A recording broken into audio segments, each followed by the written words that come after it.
somebody, but it wasn't going to happen for me there. Well, you were the guy, like, if you didn't become a big celebrity, if you didn't become Howard Stern and somebody said, hey, remember Howard Stern from high school? No one would have. Everybody would have. No one would have. No one would have. I mean, that's happening now, Gary. Yeah. People still don't. I might as well have been invisible. But you should say, I'll give you an example. You ever, one of the guys who I was really friends with, and the guy wasn't a geek, but you ever see that show on Channel 12, Long Island? Yeah, the news. Yeah, okay. You know that show with Scott Possessor on Sunday morning? Oh, yeah. He was one of my friends. You ever see Scott? Right, yeah. You see what he looks like? Now, he goofed on you? He goofed on me. Did you take a look at him? What does this guy look like? He's not a really great-looking guy. He's a guy. He's a guy. You know. Looks like Henry Kissinger. Oh, man. But he's a nice guy and everything. He was actually a really nice guy. But he was no charmer. Right. So none of you had any hope of ever getting a date? Yeah, I mean, did you guys graduate high school and spend did you go to the prom? No. None of you went to the prom? No. But you got to understand something. I came in 10th grade. I didn't know anybody. But even if I had, who knows? It probably would have been a disaster. I'm sure there are other people who joined the student body. Yeah, and did great. I was just nobody. I was a big, gawky, clumpy, glunky, gunky guy who had nothing going on for him. So you weren't one of those guys that had no interest in the prom. You would have loved to have gone. You just didn't know how to... He didn't fit in. But these guys I went to high school with, and these 5 or 6 guys I was friends with, wonder why I don't call them and stuff. Because you know what? I don't remember them being all that nice to me anyway, even when I hung out with them. At what point did you meet somebody in your life who was nice to you? Allison. That's in his adult years. He had friends when he was younger. No, and also I had a lot of friends. When I'd go to summer camp, I was like one of the coolest guys at the summer camp. Yeah, see, that sounds like you fit in much more there than you did. Because they were my own kind. Yes, but are you friends with them now? Your own kind. Right. No, you are. You friends? Some of your friends from camp call here and come here. Yeah, they call. But not a lot of them. Call here and come here. That's not a friend. Yeah. That's a visitor. What I don't understand is... But as I got older and uglier, even the girls that I was friends with and stuff all just wanted to be my friend. Like Howie was a good guy. As my nose grew.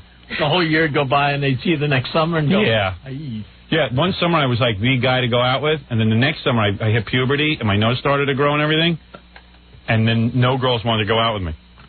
Are you sure? That was the summer I decided to play the field. You know, I totally agree with you now. But then when I became a counselor, tons of girls would have sex with me. I'd have sex with 5 or 6 different partners a week. Well, what was that attributed to? I don't know. Like, I would go in spurts. Some places I'd be popular, and some places I was a total moron. That doesn't make sense. If you have friend-making skills or whatever you'd call it in camp, that should spill over when you go back to school. It didn't. Self-image should be up. No, I know. Self-image was bad. I know where you come from. When you get in a situation, you're in a school, and you have, like, no confidence, and that's where you go every day. Yeah. You don't want to do stupid things and be labeled, like, you don't want to be labeled poorly, so you just sort of fade into the wall. Right. You don't want to know something? I was shell-shocked, too. From Roosevelt. I just was so happy to be in a school where I was getting beat up. You think that would have loosened you up? I guess. I don't know. But you know what? I didn't have a real good feeling about myself after Roosevelt. I felt like I was a failure. Because my mother told me I basically was one for not being able to make friends with the black people. And that, that she was disappointed in me. Oh, dear.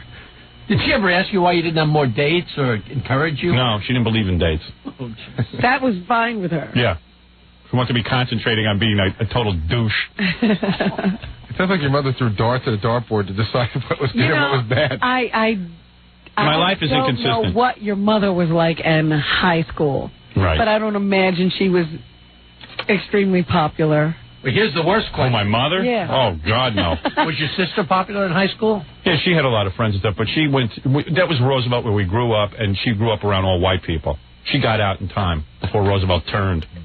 And then when you moved, she was graduating already, right? What? When you moved to the other place. Oh, boy. She was gone. She was gone. By the time I was getting beaten up, she was gone. Yeah. Oh, she loved black people. She loved all people. Why not? And plus, you know what? My sister was pretty, and, guys were always trying to do her. That was another horrible part. My sister would come home from college. She was popular. Yeah, but my sister would come home from college, and she'd bring home, like, some new fiancé of the week. Oh, dear. And then, like, they would make out in front of me and stuff, and then, like, they would be making... My sister and her new fiancé... Well, now we're finally getting some dirt on Ellen. Oh, yeah. She would come home and make out on the couch Like, my mom and me would be in the kitchen, and my sister would go in the den and make out with her boyfriend in the kitchen. My mother would go in and sit there. They're kissing. And you sit there and watch and monitor what's going on. It was your job to break it up. And I was like, Mom, I don't want to go in there and watch Ellen kiss her boyfriend. I don't want to watch. She would kiss him right in front of you. It wouldn't even stop her if you in there? So I would walk in, I'd sit down, and they'd be making out on the couch. Did they know you were there? Yeah. I mean, it smelled like they were having fun. Oh, man. Oh, man. Oh, forget about it. That was wrong. Your mother said you... Yeah, and I used to sit there, and then those guys who she was dating had to sleep in my room with me, like bunk up with me, because, I'd have to suffer because she had her boyfriend. And then these guys would sit there and lay in bed and talk to me and stuff. After I just watched them make out with my sister for an hour. Now, were they cool guys or were they nerdy? No, they were cool guys. She had a pretty cool boyfriend, this guy. She was engaged to this guy, Charlie, and she broke up with him, and she was quite a little date monster. Yeah, so you had her record, too, facing you. That's what it's like to be popular. Yeah, well, she wasn't that popular. Don't think I ever felt competitive. Oh, I'm sorry. I easily beat her in life. I'm the only one who's competitive. She wasn't. No, I'm just saying, when she was living her life, she wasn't competing with you or anything. But you saw, a gaggle of dates and what it's like to have the phone ringing. And, she was having fun. Sort of thing. Yeah, oh yeah. So you knew what it was supposed to be like. Yeah. Well, in all fairness, if I had had a vagina, I think things would have been a lot easier. Wow. Because I could have made friends with guys. If you had a vagina under that nose. Oh, man. You don't think it would have worked, huh? Well, before it grew. The whites would have beat you.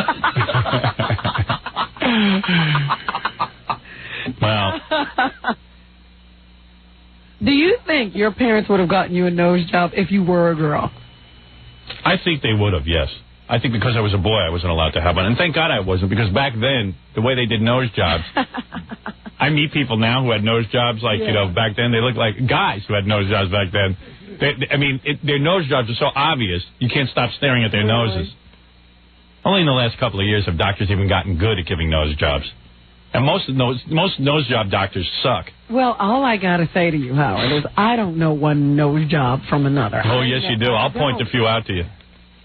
You would have to. I can point it out. Look at people's noses and say, that's a nose job. If it was real obvious, you would. If you saw this big, pointy, like Pinocchio thing, you would.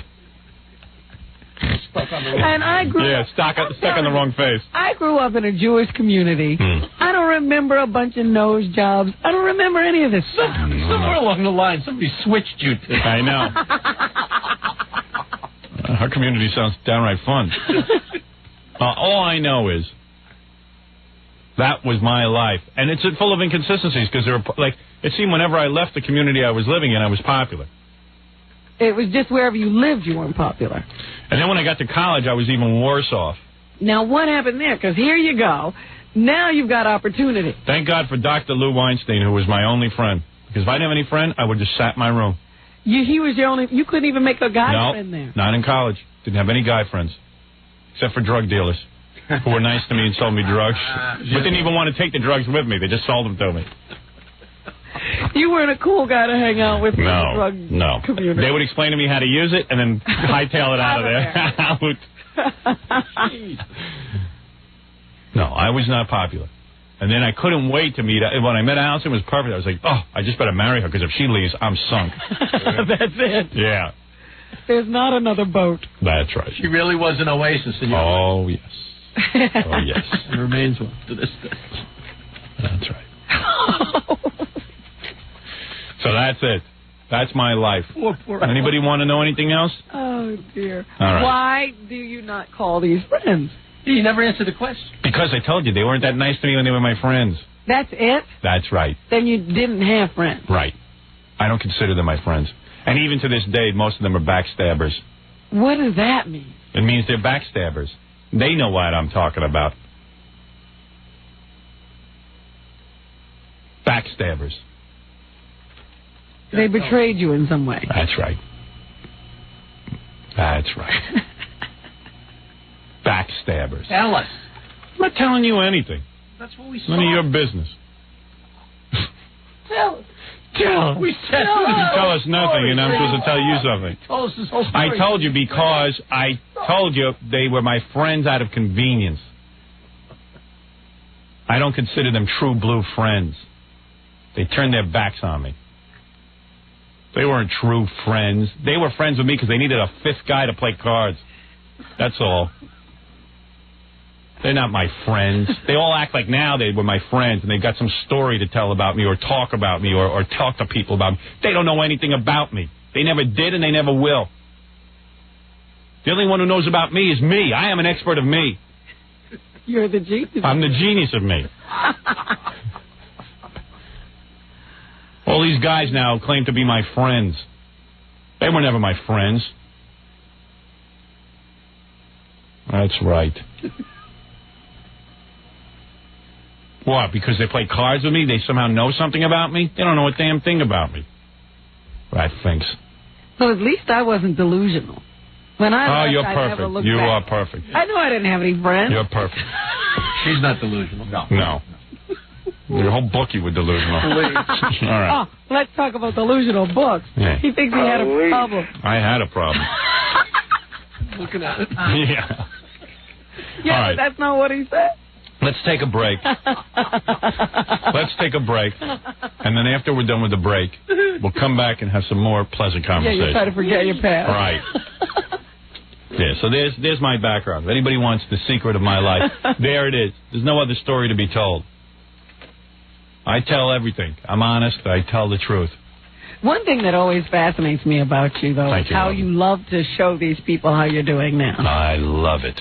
I love it. And they're all jealous, and I love them all why? sitting there. Why would you even care? I live for that. Why you? You better be glad that's what motivates me. That's the only reason I'm still here. I don't think about the people from my past. I don't know them. I could care less what they're doing. Oh, not me. I love that they all sit there now and go, I know that guy. I knew him. I know that guy. I knew him.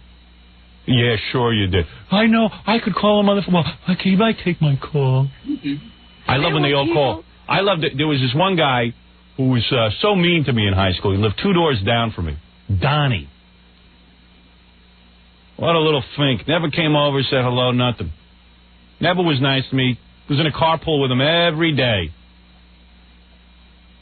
Never could even say good morning to me. Or my mother. Was That's embarrassed. the kid who's in the car wouldn't talk. Yeah, was embarrassed to know me. I ran into him a couple of years ago.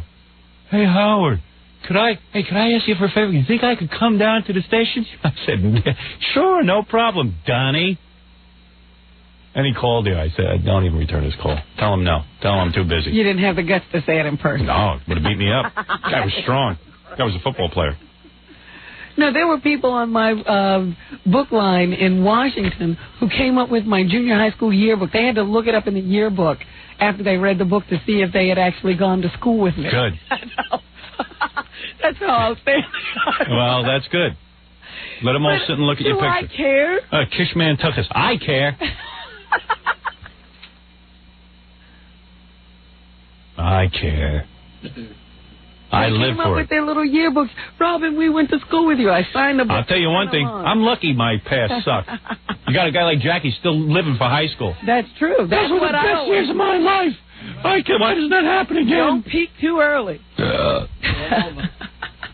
And believe me, if I hadn't stepped into Jackie's life, He still would be talking he'd about still be talking about, he'd be drunk on the street laying there talking about high school in North Carolina somewhere.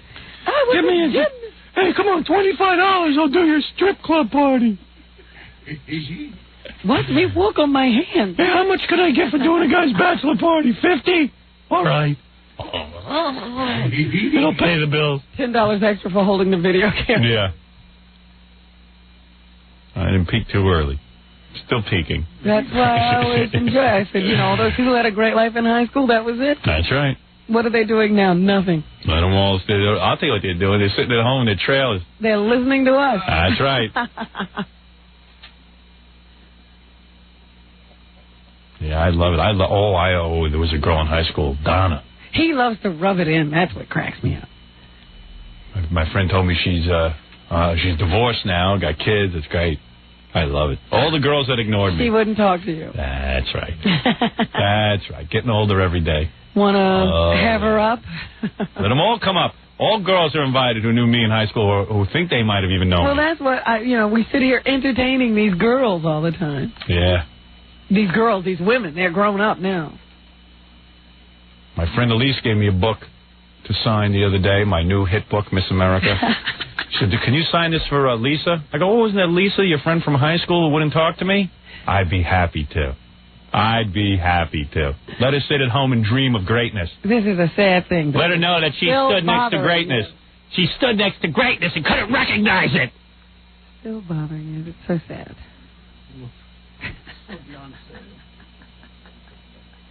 All those broads. Not angry at the guys, angry at the women. Oh, I already think I vented plenty toward those men. But it's real venom when you get to the women. I like pets. Animals. That's what I relate well to. Pets, not people. I bet you don't even remember you have a cat. Love my cat. Talk to it all day. Spend more time with the cat than I do with my kids. Because the cat never did nothing to me.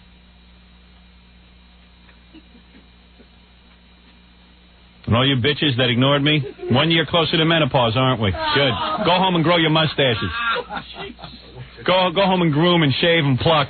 Do it all day, freaks. Shave and pluck and shave. You'll still look like men in a couple of weeks.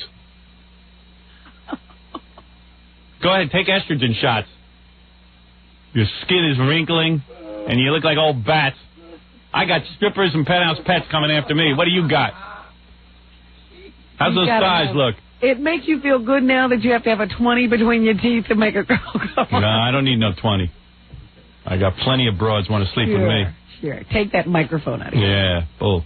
I'm a charming guy. Whatever reason, they want to sleep with me. They don't want to sleep with them, those housefrows. Got their hot flashes and dry vagina. Go ahead, live with it. That's what it is. That's what menopause is. Everything dries out on the body, including the private area. They got to soon get KY, just have sex. Big tube of it. Let's not talk about that. Yeah. Enjoy your house, both rooms.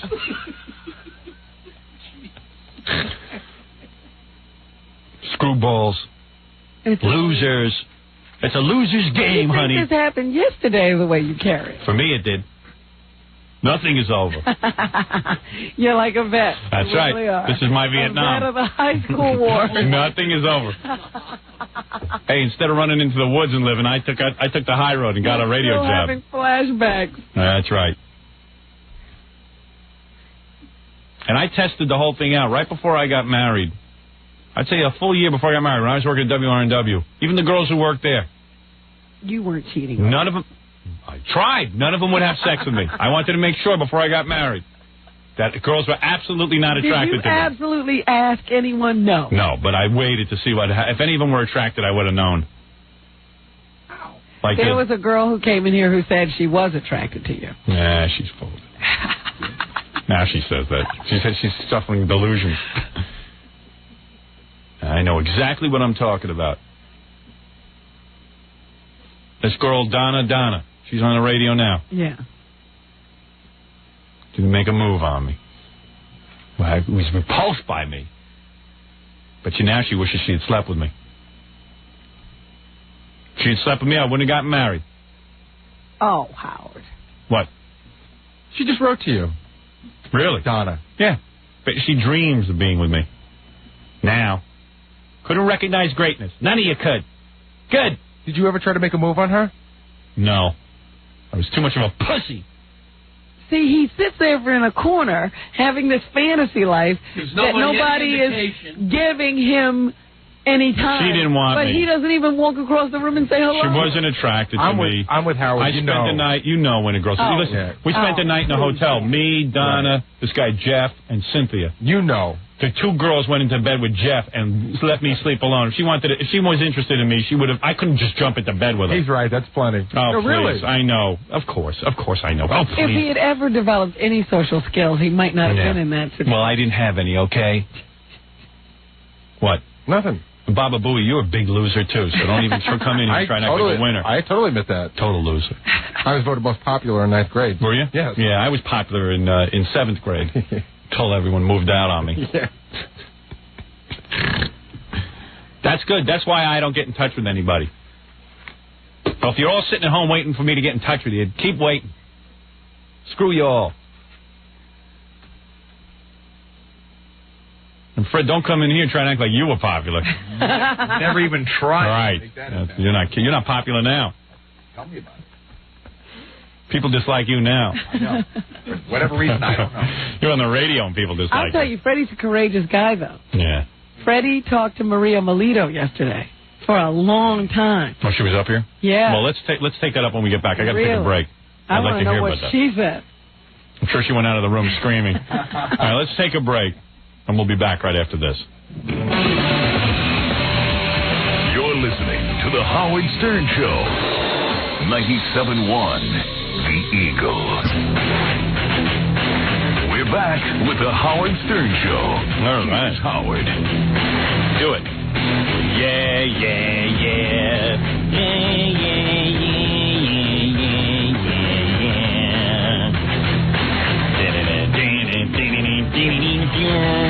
I saw in the paper today that Macaulay Culkin, they say Macaulay Culkin is sulking. That's the headline? Yeah. I like all these people who profess to care about kids. So here's a kid going through a crisis. It's called, you know what it is? It's not his parents getting divorced. It's called getting puberty when you were famous for being this cute little kid. Right. And now all of a sudden people aren't responding to you in the same way. The only thing interesting about you is your parents' divorce. Yeah. Used to be you were interesting. Now your parents are interesting. It's called having peaked too early. Yeah. Because your parents had to put you in show business and do you a big favor. In fact, one of the funniest things I read about the whole story was that he's taken his mother's side and he might fire his father as his agent. Yeah. It was like too late for it to hurt. Yeah. Gee, I won't be your agent anymore? Like someone's calling? Oh, darn. Yeah. Well, the kid, they say, made like $50 million. Let's see how much he gets to hold on to. Yeah. Because he's another one, he's been supporting the whole family. And there's a lot of kids. Yeah.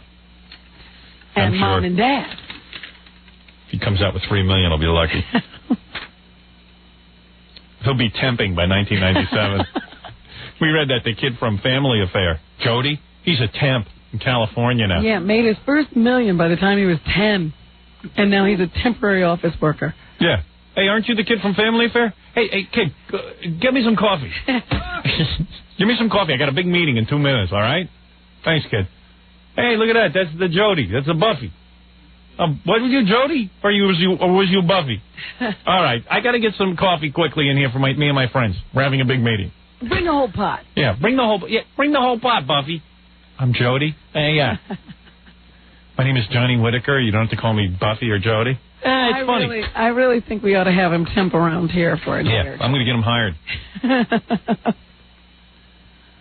Hey, Buffy, I need that. No, my name is Jody. My name is Johnny. Yeah, Buffy, why don't you type this letter for me and get those famous fingers working quickly, all right? All right, I know those fingers are famous, but I need this letter typed prontissimo. Hey, Buffy, do you take dictation? Yeah. Yeah. It's great when your parents go through your money. He doesn't even say where his parents are now. That's who I like. Where are they now? Yeah. I want to meet the parents that fixed him up like that. How embarrassed could you be? Nothing better than having been famous and now you're a temp, so everyone can goof on you. Especially some big, ugly radio guy. Well, what the hell. So anyway, Macaulay Culkin is sulking.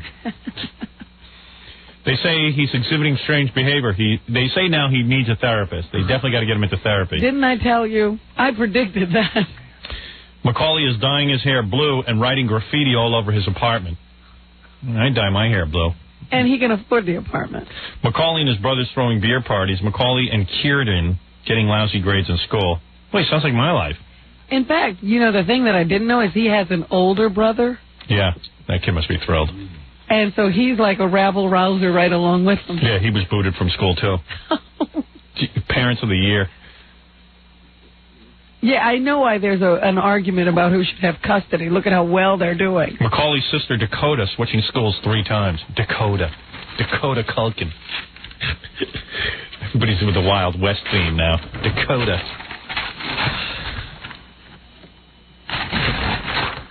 And sickeningly enough, O.J. Simpson's getting a lot of hype because he made a videotape explaining his theories on how his wife was killed. Isn't it interesting that O.J.'s back? What makes me sick is that he's already been paid $3 million for this. Some creep paid him $3 million. Otherwise, he wouldn't talk. Right. Like, I thought at first it was like, well, depending on sales would depend on how much O.J. made. Right, he'd get royalties or something. Somebody advanced O.J. $3 million. But also, they went real. They searched hard and long for somebody to interview him. Yeah, they found some guy who supposedly was a network anchor at one time. Not network, local. A local? Local Los Angeles anchor who now owns a radio station in Kentucky. Oh.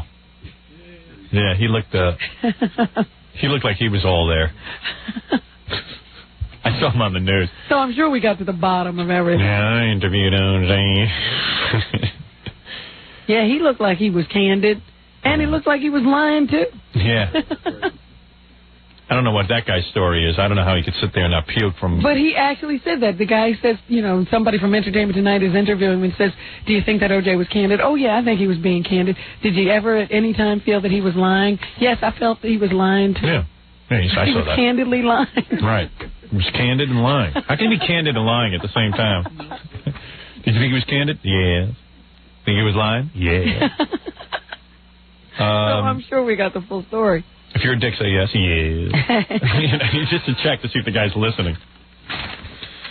And over vacation, I watched a really cool movie.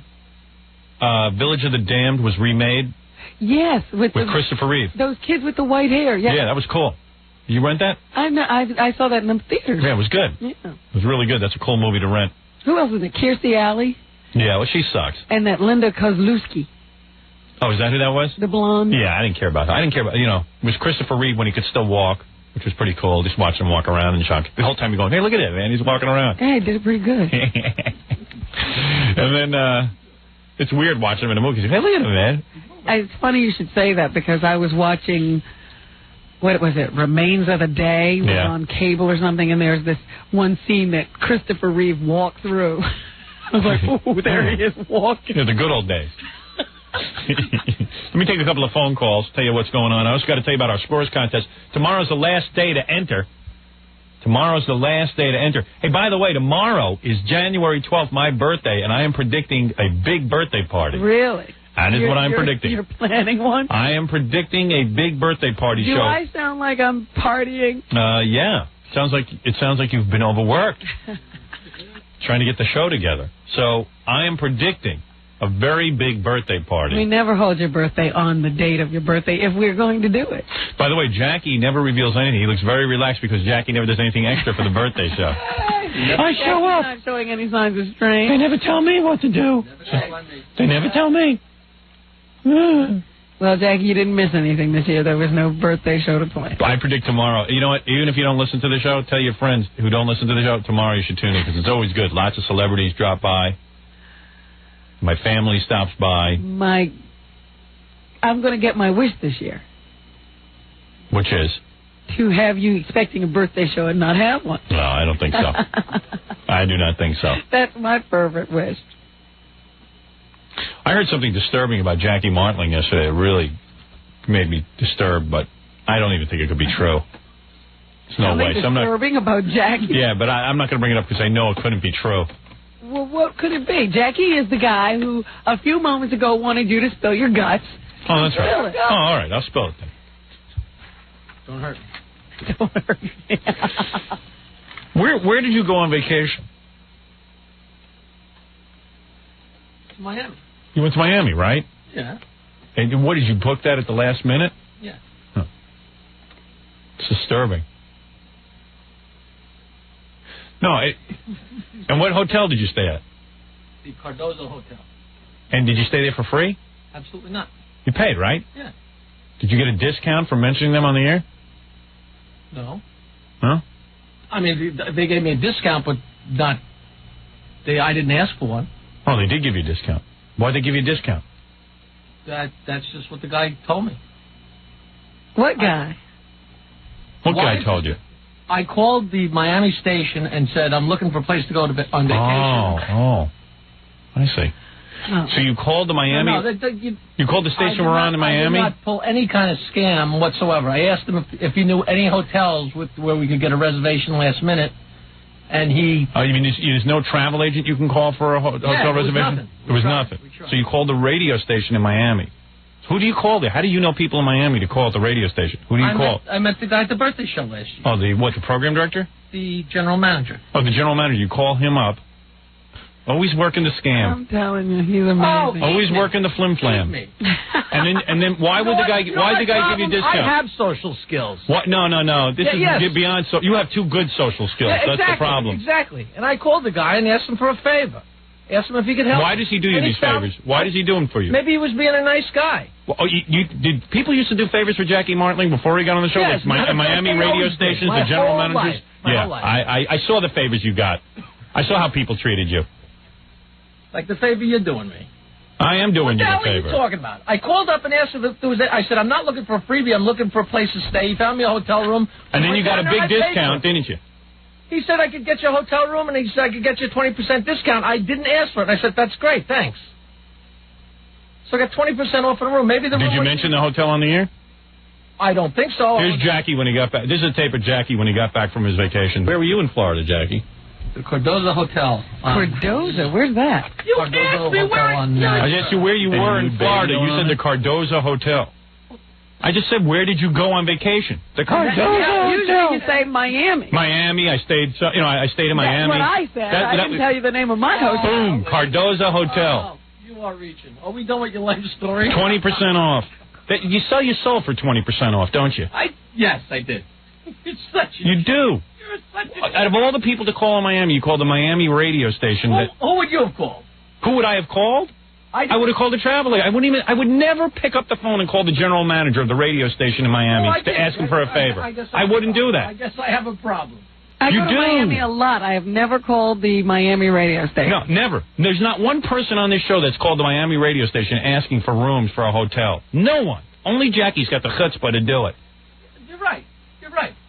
And I would do it again. No, you will absolutely not do it again. I would do it again. No, you are not allowed to do it again. You're not telling me what I'm doing. I'm telling you, you're not allowed to use this radio network as your own personal swapping shop. I did not use It's not your travel agent. I did not use 20% off. Why do you think they're doing that for you?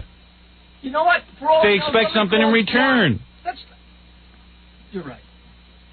You're absolutely right. Hey, maybe the general manager come over and cook you dinner too. He was busy.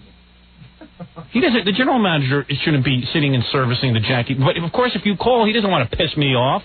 He doesn't know that I don't care. Oh, please. Why do you think he's doing it? For you, or for me? Tell the truth. Who do you think he's doing it for? I work for this show. Yeah. And so that entitles you to call anyone. In other words, like, if you think you're going to stifle my entire life, you might as well fire me right now. Stifle your entire life. Yeah, I call it. This is a guy that I met, and I was stuck for a way to try and get a vacation. The guy that you met, is also a business associate who we cultivated. In your stupid life, you never had it together to ask somebody for a favor. You might have made a friend and might have known somebody. This is the and might have got laid. This and is might the not flaw. be the angry bastard This is the you are. flaw of Jackie Martling's personality. There is no flaw. The flaw is that you have no personality. This is the flaw. You don't know how to conduct Call the guy on the phone. Get the guy on the phone right now. He will never say it. No, I will not get the guy on the phone because I don't want to bother him. He was saying of course he's going to say he's happy to do it. He's going to lie and say he's happy to do it. Jackie, why did he do it for you? I said if it's any hassle, he said, hey, it's a no-brainer. It's one phone call. No problem whatsoever. Why did he do it for you? Why do you think he did it for you? Because he wanted This is the difference between business. That's right. That's exactly right. Thank you very much. I appreciate You're welcome. Why did you check with somebody before you start making calls to business associates of the show? This is different than you calling your pal Burf. You're calling the general manager. You don't even get it. He doesn't understand that it's not He doesn't see it. He doesn't get it. You met him at my birthday show because he's the general manager of a radio station. And make friends with people. Wrong. No. You can make all the friends you want when you start asking them for discounts at hotels. I didn't ask any. It's different. You're lying. I didn't. You don't see the difference. It has nothing to do with me having a personality. I don't call people and ask for discounts. I have a personality. I didn't ask him for a discount. I can't believe you don't see the difference. You think that I am inhibiting your social life by you being able to call a business associate of this show and asking for favors. I called the guy and asked for a favor because I thought he could do me a favor. I thought he might be able to do it. So he did you the favor. You think that's a fast one? So he did it. So he did it. That is a fast one. That's a hustle. It's not a hustle. It's a hustle. If I was looking for a freebie, it's a hustle. Well, it's a hustle. It's not a hustle. It's not. You got a freebie. You called the general manager of the radio station. I stayed, or where I went on vacation, and I said the name of the hotel. You think I was like... Wait a second. Play it again. Where were you in Florida, Jackie? The Cardozo Hotel. Of course, where were you in Florida means where am I? At Miami, Cardoza Hotel. Oh, please. You are reaching. Well, why not? Give them a plug. They gave you 20% off. 20% off. Jeez, you're amazing. Can't pay you enough. 20%. You can't afford a hotel. Can't afford to go to a vacation. No. He's got to call for help. And who does he call? A radio. Some guy who shakes in his pants every time someone from the show calls. Oh, my God, they're calling. I've never once called this guy. I don't even know his name. I don't think I was out of line. If my sister wanted to go to Miami, if my mother wanted to go to Miami, I would never call the general manager of that station. Together and go. If I couldn't find a hovel to stay in, I would never call the general manager of that radio station and say, can you do me a favor and get me a room? I just won't think of it. I will not do it. It has nothing to do with social skills. It has to do with the fact that this guy is in a position to want to please us and will do anything you ask him. You could have asked him for $100. He would have given it to you. All right. But you would do it. You would ask him for $100. Sure. The reason he's willing to get you a room, the only reason it's a no-brainer for him, he doesn't just do that for anyone. It is a no. All right. So I'm Jackie the Joke Man from the Howard Stern Show. So you want to be treated a certain way. Hard, so he did me a favor. And you know what? He probably did me a favor. He works hard too. Because I work on the show. Yeah, of course he did. You're not the only one that works here. But, excuse me, screw you. You're not the only one who works here. I don't take advantage of that. Why should you? The point is, Howard. You don't care. It's wrong. It wasn't It is out and out wrong. It is out and out wrong. Excuse me. It is a hassle. Of course it's a hassle for the guy. He's not going to ask for Jackie. Right. Of course, Jackie doesn't know that. He does things in my name. But it's okay because he works on the show and he works hard. But I don't work hard. You don't work hard. Nobody else works hard but Jackie. And Jackie deserves extra. He deserves everything he can get. Right. Hey, I can get it from the guy. Why shouldn't I take it? Right. Because maybe it's not the right thing to do. You don't see that. I know you see it. Well, how often do you talk to this guy on the phone? And you never could admit the other day when I agreed to go down to Key West to do a promotion on March 2nd and open a hotel room. Good. That's good. Yeah, but I would never do a favor back. Now, how are you? I didn't ask you to do it. I don't ask you to have any. I don't ask you to be calling these guys and asking them for hotel rooms. But where's he going to publicize that? Probably on the show that I work on. Jackie's like, hey, I work on the show. I work hard. Name a guy in America who doesn't work hard. So you mean anyone could call the general manager of the Florida radio station and say, hey, can you get me a room tonight? I work hard. It's a no-brainer. I work hard. A lot of times you have a basis. All right. You think Tom? Hey, Tom, come on in here. You don't. Tom doesn't know anything about this. Let me ask his opinion. Tom's a pretty honest guy, would you say? Okay, right. All right. You tell me if it's inappropriate. And if somebody called Tom and asked... It's like if one of the interns... If somebody... Tom, let me ask you something. Yeah. First, you're not calling me in here as the only guy in America who doesn't work hard. No, I'm calling you in here because I think you're an honest guy. Thank you. And explain to Jackie why it's wrong. Your intelligence. If there was a deal made, it's clearly inappropriate, and I would never call somebody in Miami to do me a favor. No, wait. What do you mean if there was a deal made? If there was a deal made. If I called somebody up and said, can you help me out? I'm looking for a hotel room. You asked me, so let me try and talk. Okay, you try. If there was a discount, I can talk well.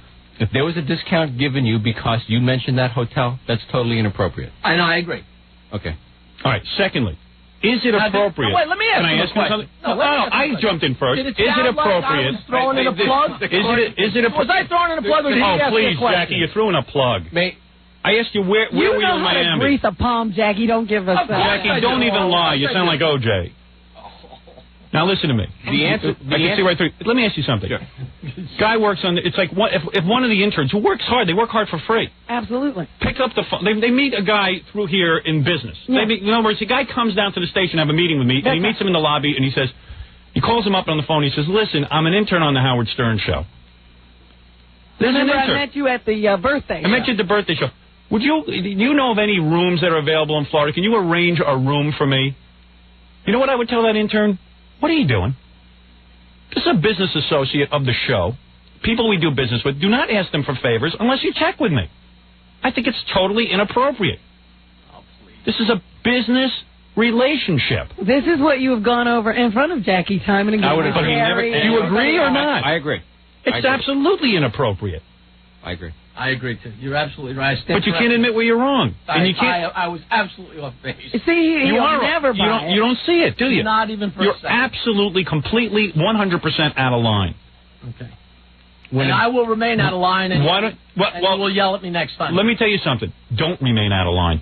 That is out of line, Jackie. Fire me! So by the way, you're fired, right? You want to be fired? So No, you I can don't leave, want to Jackie. be You can fired. leave anytime you want. I ain't going anywhere. I didn't do Show me anything another wrong. job in America where you're going to sit there and make calls and terrorize general managers. Yeah.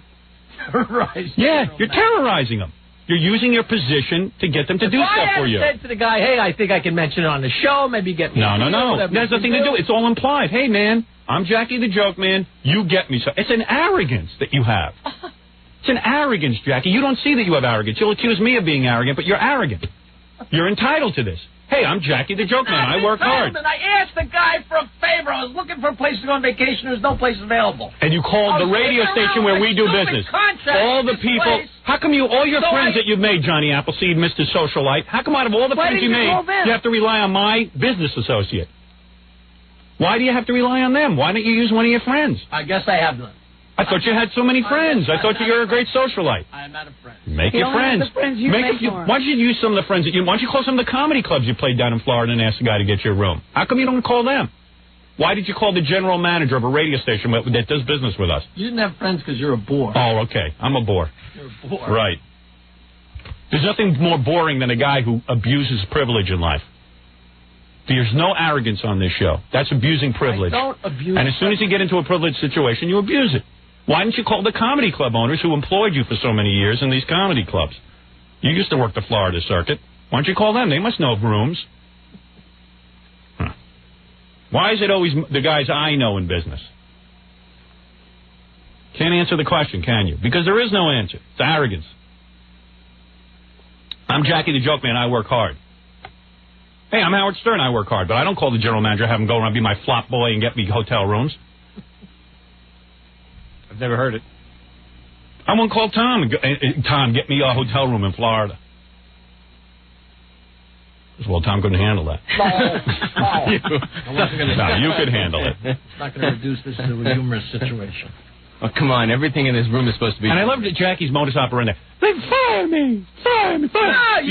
No one can approach anything. It's tiring. It's tiring. Well, Jackie, think about your position in life. You're no longer Jackie the drunk man sitting out in Oyster Bay waiting for your next $50 gig. You're working on a show that has a little bit more importance, and don't take advantage of people. I don't take it. You know, I know he's you a don't. Hank. Yeah, he's Hank. Yeah. He's got to be constantly monitored. Yeah. And, all this stuff gets back to me, and it's like, God, what arrogance. Hey, now. Please do So not you had a call complaint about businesses. me? Yes. From? I'm not going to tell you. I'm not going to embarrass that person. Of course you're not. So how do I know about it? What do you mean by that? Of course you're not. I'm not. He found out, didn't he? That's enough. What, I got to tell you who told me? I need people out there who can tell me stuff about you so I know what you're up to. And I apologize to the general manager of the radio station. In no way did I have any knowledge Please that Jackie would do that. Jackie's call. No, I mean, seriously, and this goes to everyone we work with. Please, listen. I would never call somebody who is good enough to put us on the air and do business with us. I'm not going to call you and ask you to book me rooms in Florida and get me 20% discounts and all that other stuff. Don't become also the travel agent, the water boy. Please. And I'm very embarrassed that people are abusing the relationship like this. Yeah, it's funny. It's hysterical. Yeah, but you're wrong. I'm not wrong. You're wrong. Of course you're wrong. I didn't do anything wrong. Jackie, you did something very wrong. I don't think so. I'm blind. I know you don't think so, and I'm trying to teach you. What would make it wrong? When is it wrong with you? Why don't you call your friends? You've got so many. Why don't you call the guys you made friends with, not the ones that I've made friends with? It's always my friends you're calling. The people I cultivate in business for this show. Yeah, how many deals with Miami did you make? None. Zero. Why don't you call Penthouse? You're the Jackie Penthouse joke page Martling. Why don't you call them? They must have contacts in Florida. I didn't think of it. Right, you thought of Howard's contact. Yes. The one that Howard is associated. Because you know what? Howard's a good guy. He won't. No, he won't even say I'm a good guy. I wish he would. He'll just do it. Howard can't do anything about it. I work hard on that He show. probably never even know about it. Is probably what he Yeah. said. He won't find out. I hope your throat closes up. Was that a Jackie imitation? Yeah. It was sort of. I think my regular voice is a Jackie. Jackie wheeling and dealing. Wheeling and dealing off the show's Tuchus. Jackie wheeling and dealing. Fred, do you ever call radio stations and ask? I noticed you went away. How did you manage to get I went tickets? to a travel agent. You went How to a did travel you get a agent. hotel? How did you get the hotel? Travel Did you call a radio station and ask for a Travel freebie? agent. Why don't you hand this to him yourself? What was the name of the hotel? He's angry at me. Yeah. Jack, am I saying something? Fred, you're a pretty honest guy. Am I wrong? I don't know. If he got the hotel room. It's not about that, Fred. It's about calling this guy and asking him to do it. How come you don't cultivate these relationships? Personally, honestly, I don't see anything wrong. Like if you were to call, like if you were coming from out of town and you wanted a recommendation for a hotel. A recommendation is That's not a recommendation. This guy booked him a room at a hotel. I don't know if I don't know where to call. And you call Penthouse. That's your place. arranged that. This guy didn't book me any. Call He said Burf. there was an availability at this hotel, and I called the hotel. Right. He had Yeah, contacted he the hotel contacted him and first, said, "Take care of said, Jackie." My friend Jackie is coming to town. Right. Give him the treatment. What about Burf? Can you call him, your good buddy, or the pals that you have, or all the business associates you have, the guy you make your videotapes with and your CD-ROM and everything else? All those people you're talking to from your green bag. Right. Why is it always got to be some guy that I've cultivated for this program, a business relationship?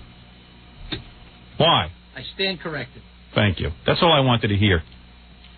I'll try and keep myself in line. Hey, do whatever you want in your private life. Just don't involve me. There's always some connection through Howard. I'm such a bad guy. Don't use my business connection. Remember, he's cheap. That's right. Remember, I'm the cheap guy. Yeah, Lance, You don't want to be cheap, that. too. You're a real big spender over there. Still has the first dollar he made sitting in the pocket. I thought I was the cheap guy. Oh, come on, Tom. Get out of here. I've had it with you. You're another genius. Now, God knows what you're up to in your private life. Probably as bad as Jackie. Not glomming At least you know what's appropriate and what isn't. I'll give you that.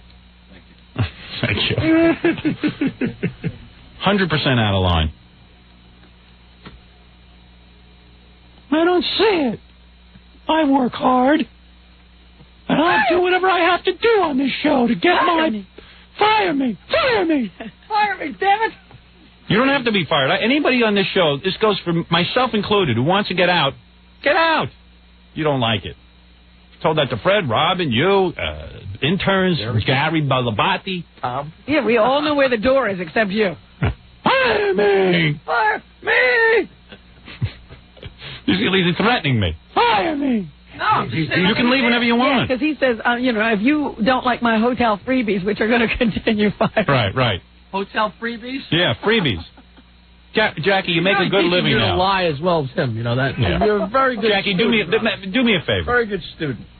The show conducts business. We have cultivated what you like to call friends, but they're business associates, people who rely on us putting on a show and getting them ratings, and they sell us in the advertising community. These are people you are going to meet. You're right, because when I am there and you're in the room, you will meet them. Mm-hmm. And you will be a pal to them, and you'll say hi, how you doing, and you're a great guy. You're everybody's fun pal. Yeah. But when you pick up a phone and you say to a guy, hey, out of all the people in Florida, hey, hotel room, Jackie's in town. You're now taking liberties with people we cultivate from the show. I don't agree. It's a business. I know you don't agree, but I'm telling you the way it is. This is the way it is. And I know you don't see it because maybe, in your own angry way, you are entitled. You're entitled to the world's gifts. And you're Jackie the Joke Man, and you should have all the beauty that's out there and everything. When you walk into museums, they should donate artwork to you. And everything should be free to you. I agree. I wish everything in the world was free. And everyone was a hippie and smoked pot and drove a Volkswagen. But I'm going to tell you something. Okay. Call your friends. You've made tons of... Call Penthouse Magazine. Bob Guccione, you told me you met him. Call him for a hotel room. Don't feel so free to call the people that I've spent time cultivating. Because I wouldn't even call them and ask them for a pencil. They are valued customers of this show. They are people who buy our product. And they are also anxious to please me. You're right. You're anxious to please me, and they think when you're calling as a representative of the program, and they have to hop too. And you know that full well. That's why you called him. You knew he'd hop two for you. Penthouses are going to hop two for you. None of your friends, your so-called friends, are going to hop two for you. Are you still talking to me? Yes. Oh. None of your friends are going to hop two. The only ones who are going to hop to are people who are afraid of me. And you know that. You're a bright guy. I did say that, though. I'd say that if you don't get me a room, I'm going to tell her. No, you don't have to say it. What is it? On our phone, to clarify everything, is Jackie's wife. I don't want to hear from Jackie's wife because I'm Sure? not joking around. It's Okay. not a joke. This isn't funny. His wife wouldn't know what's clear if it hit her in the face. Nancy, honey, this is one you got to stay out of, sweetheart. I didn't call to clarify anything. I think you're totally out of line. I know. You know everything, Nancy. Well, you run Jackie's business. I'll run the show business.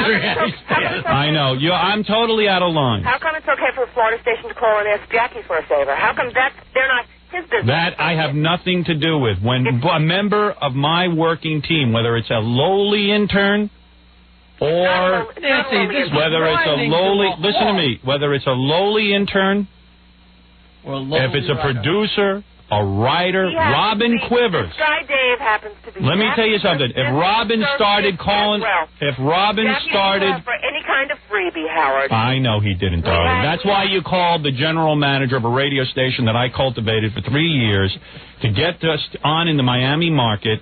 And that's why Jackie couldn't call any of his so-called buddies or associates that you cultivate because you don't.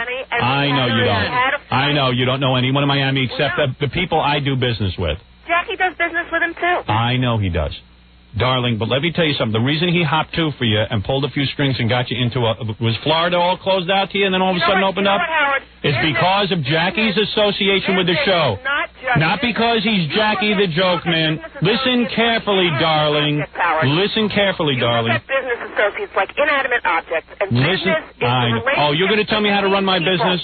I've seen what you've done in business. Nothing. Relationships between people. Jackie I happened see. to meet this guy. Yeah. Had a relationship. We were able to get very last minute. Jackie happened to meet the guy. Knew nobody in Miami. He happened to meet him at your birthday. Yeah. Listen, let me tell you something, Nancy. Nancy, let me tell you something. I'm going to explain it to you very clearly because since you're Jackie's manager, you can clearly explain it to him. I'm going to try and get through to you. And then I'm going to hang up on you. Conversation Company Limited.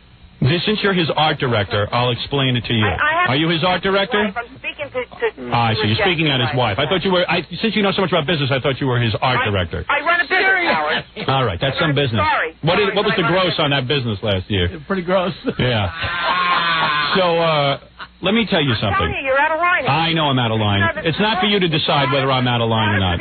So spend an hour doing it. No, let me tell you something. Well, let me tell you something. I'm going to try and explain it to you because you grew up like a rube, and now I'm going to teach you how to do business.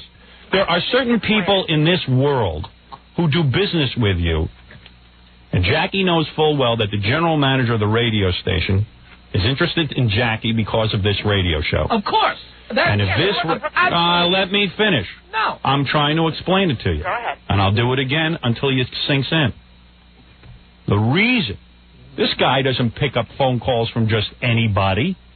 Yeah. Guy's He's the general manager of the station. Yeah, That's not even the receptionist. He's a pretty important guy. Getting through. I got to tell you something. When I first got into radio, I used to try and call general managers of radio stations. Believe me, when I used to call and say, my name is Howard Stern, I'd like to be a disc jockey in your station, they didn't pick up the phone and say, is there a way I can help you out, sir? These guys are not easy to get through to. This is a high-powered... He absolutely spoke to me because I'm affiliated with you. That's absolutely. right. Of course. And when Jackie calls up a radio station that I am on, that this show is on, yeah, they are crapping in their pants. I don't think... No, they're... Oh, I know that. I know what you think, and I know what Jackie thinks, but I am telling you the way it is. Howard, they are anxious to please me. Nancy, they are anxious to please me, and it is precisely that reason. I don't call the general manager of the radio station and say, can you book me a hotel room? Can you help me get a car when I'm in Florida? Can you help me with this? Can you help me with that? I don't ask for these things because it's improper, and I'll tell you why it's improper. They do business with this show. They're nice enough to do business with this show, and they're very anxious to have us pleased. And in that anxiousness to please us, what they do is go out of their way if you ask them for something, and it's not for them to have to do. It's just something you don't have to do. If you called that guy now and asked him for any favor, he would comply because he'd want to please me. You know what? And they asked Jackie for a favor, I understand. They can ask Jackie for 57 favors. But that E2 has to do with this show. That has a valuable the only reason they want Jackie is for the favors. Lay off. No, hey, she doesn't have to lay off anything. She doesn't lay off. I'm not even listening to her. He works on the show. Yeah, we know he works on the show. So does Fred. So do I. So does Robin. So does Gary. And I am telling you, it is improper to call the general manager of the Florida radio station and ask him for favors. At some point. What? You got to let somebody else speak at some point. There's nothing to talk about. If the general manager from that station called and asked Jackie a favor, Good. Is that improper? Not at all. Is Jackie getting paid? No. Then Jackie felt like doing a favor. So that this guy. There's nothing wrong with that. That's absolutely appropriate. If you want to take calls from him, that's fine. That's fine. You can take all the calls you want. You can have a social relationship. You can go over his house and have dinner. That's fine if you become friends with this guy. You cannot call him up and say, I need a room, and then get a 20% discount and have doors open for you. He is doing it because of me. As a matter of fact, Jackie said, listen, I am not looking for any kind of freebie or any kind of discount. He said, but he accepted one, didn't he? What? He accepted a freebie, didn't he? He accepted 20% Oh, off. okay. Yes. All right. Okay, very good. Thank you. So what if this guy... Thank you. I got to go now. I got to go do business. You're just so full of it, Howard. Just Right. for the record. I know I'm full of it. And you know what? I only wish you were my manager. Your business is so clear in your head. You're such a clear businesswoman. I am a clear businesswoman, Howard. That's good. You were running Jackie's career great until you met me. Goodbye. Goodbye. Goodbye. That's all. Thank you. That's all. You don't know how to handle her at all. Oh, you do. I sure did. I shut her right up. You sure did. Fred's not even agreeing with you on that one. I don't care what Fred agrees with. Not on that one. I could care less what Fred agrees with. Okay. I got my own situation. Just for the record. Good. Laugh at I it. apologize. It won't happen Good. again. Thank you. That's all I care about. I wasn't thinking. All right, good. It's the holidays. You know how I get us loaded. I know. That's all I want to know. That's it. I just want to make sure I'm understood on this. Just like to thank David Ross and the Cardozo Hotel. Sick bastard. Oh, shut up, Fred. You're laughing way too hard out of nervousness. Right on A1A. Right. Get your plug in. Get your plug in. Get it in. Just trying to annoy you. I guess I do it pretty well. Yeah, you sure do. I apologize, boss. I really do. All right. My New Year's resolution, never again. Oh, man. He's insane. He is insane, and that wife He's a wildebeest. is a wonderful woman. That's very nice of you to say. Yeah, her I like. She's got jugs at least. You I got to look at. She's lucky she's good looking. Without those breasts. Yeah, imagine that voice without those breasts. She's a lovely girl. Oh, I'd love to nail her shut. You have no idea how good she is. Yeah, I bet. With a mouth like that, she better be good. Because I tell you, she would have been in a garbage pail a long time ago. Wow. She better be good. Please. You better tell her to do something to you every day. She does. With that mouthpiece. Oh, man. Everywhere. Good. I bet you she did it good in Florida at the Cardozo Hotel for 20% off. South Miami Beach, A1A. Computer right. Am I out of line, Robin? Not at all. Okay. Jeez, we've made a point that of strange? saying You agree with Not that one person on the show does is supposed to take favors from the show. Hasn't dawned on him or his wife that nobody does I this didn't except take him. a favor. I asked him. Nobody does it but him. Nobody. And wonder why? Oh, because we lack in social grace. Oh, that's right. We're too stupid. Yeah, we're too stupid. I need to argue about something. We're too stupid to take advantage of the saps that are general managers out there. Can I just say something? Haven't you said enough? You guys at the Orlando station, forget that Disney World thing. Did you actually call them? No. All right. Retard. What? Another hour, didn't you? And forget the trailer, too. Yeah, I'm sure there's something going on that I don't know about. Yeah. He's been to Orlando a lot. Really, Jackie, use your head. Come on, pal. Use your head. This is the first time he decided to go to Miami. We have a station there. Yeah. Calling all affiliates. Yeah. You think we get an affiliate in Hawaii? Yeah. And the wife goes right. She's as clueless as him. No, please. You and incensed that I would even bring it up. Well, I'm also surprised that she went along with Jackie. Yeah. Yeah, it's usually the other way around. Blindly, you know? Yeah. I've been following somebody blindly. Well, when you get something for free with those two. Jackie, if you only knew me. Hey, he calls us for favors. Well, that's his business. I'm not doing the opposite. Go ahead and tell Jackie where you got the information. No, I'm not going to tell. I'm following along blindly. All right. All right, let's take a break, and hopefully this ugly episode is behind us. I told her I was in Miami. All right. Let's take a break, and we'll be back right after these words. You're listening to The Howard Stern Show. 97.1 The Eagle. You're listening to The Howard Stern Show. Had a fist fight in here. Howard Stern. Oh, Jackie trying to get him in line during the commercials. Fire me! Fire me! That was going on during the commercial? Yes. It's calm now. He's all right now. Hello, Metrix. What a case of those balls. Vanilla. Hey, what's the name of the general manager in Philadelphia? I'll need a name and number on every general manager. Hotel, and I want some Philly cheesesteaks. I'll need my ass kissed. I work on the show. I'm tired. And I work hard. And I work hard. And I work hard. And I work hard. Answer my call. And I work hard. That's the funniest line you have. I want that line taken out, so we can play it. I work very hard. I work on the show and I work hard. We'll have a card for that. He works hard. Welcome to the real world. I don't work so hard. He's funny. He kept saying it like it was a gift. I know, yeah. Oh, yeah. I work hard. I work hard. I deserve things. Hey, yeah, a lot of us work hard. There you go. And speaking of Jackie, who has monopolized the show, I said if only we could follow him around and be invisible, we would have so much more material for the show. That's true. Get his hysterical 2-hour video, The Very Wild Stump the Joke Man, only $15 plus $4 shipping and handling. 1996 special, buy two, get one free. Call 1-800-323-KING, K-I-N-G. I love when his wife starts explaining business to me. That's what I love. On so many levels, I love that. In fact, you didn't know that business has to do with your social relationship. Oh. It's the relationship you have with people that makes your business. Is that how they became so successful? Wednesday night, January 24th. Where is she teaching? At Harvard? Yeah. Or Wharton? Wharton Business School now. Formerly at...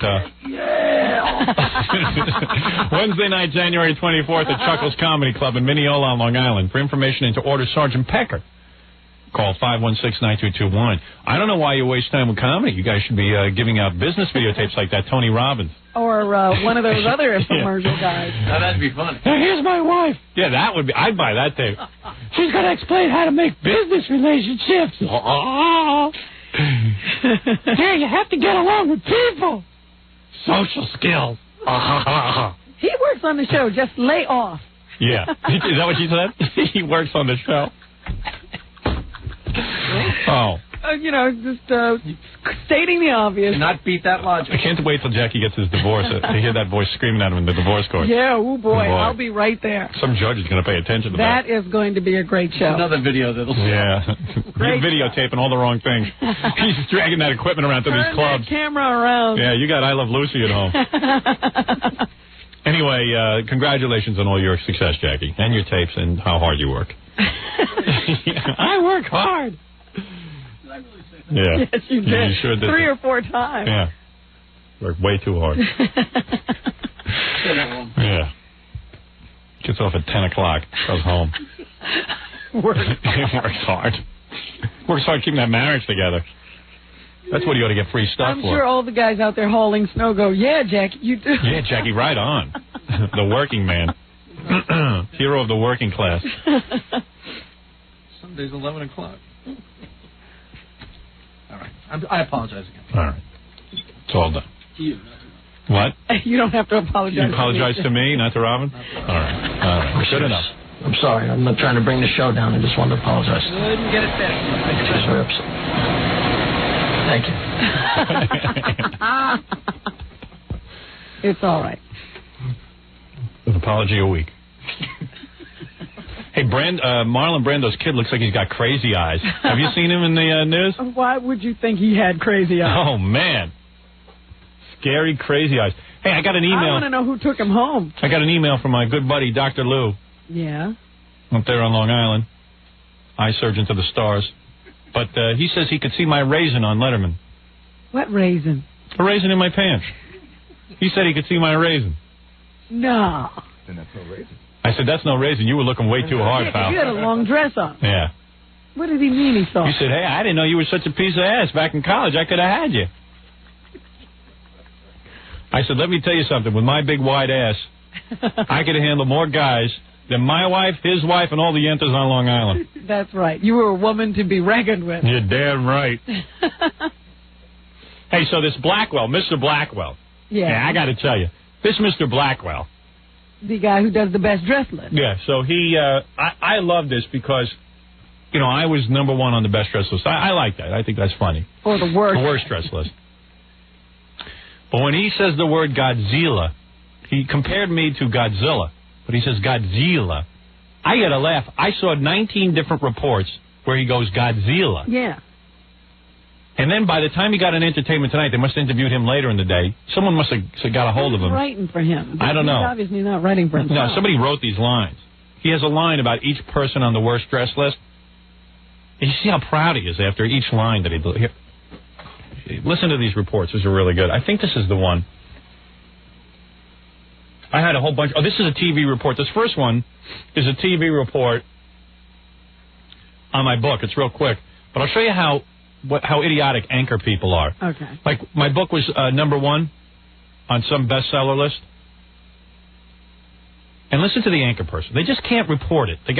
She wants to say something witty, but because they're such droids, they can't say anything witty. Okay. All right, according to the Wall Street Journal, these are the best-selling nonfiction books. #5, My American Journey by Colin Powell. #4, 7 Spiritual Laws of Success by Deepak Chopra. #3, The Road Ahead by Bill Gates.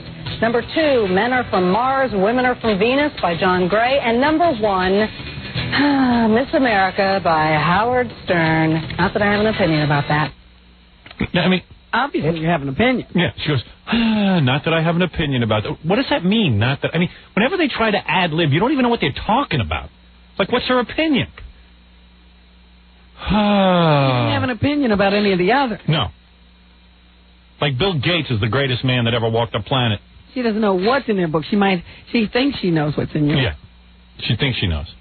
Hasn't read it, but she's got an opinion. Yeah. That's why anchor people are such droids. They can't think. They're so typical. And they're always supposed to be so objective. Yeah, but immediately they forget that when you're concerned. Well, they're supposed to be like real mature people and stuff. So, like, they see Howard Stern, like, oh. But what happened to objectivity? They're not supposed to tell you what they think. They're supposed to tell you the facts. Yeah, it's weird, though, isn't it? I mean, I watch these reports and I go, at least if you hate my guts, admit it. But if you're going to, moan and sigh like that, you might as well say it. Yeah, stop moaning and sighing. You don't think you're having an orgasm. I work hard. And also, don't tell me you don't have an opinion on the rest of the news if you've got so much opinion on how it's why don't you moan after a story on Bosnia? Yeah. The point is she didn't have any opinion on anything. Women Are From Venus by John Gray. And #1, Miss... Where's the oh-wee? You get that wait, we can make it like she's having an orgasm. Hold on, I can produce this. Hold on. Let me do the and then you come in with the oh-wee. And when I signal you, you stop, Fred. I think I got this. He's not ready. You're not ready? He lost his oh-wee. I lost my oh-wee. Every other thing you got a Jackie, but that you don't have. That I don't have my oh-wee. Yeah, that you don't have. I got my oh-wee. All right, you ready? Now wait till she goes, then hit oh-wee. And then when I signal you again, stop. Okay. All right, ready? Mars, Women Are From Venus by John Gray. And #1,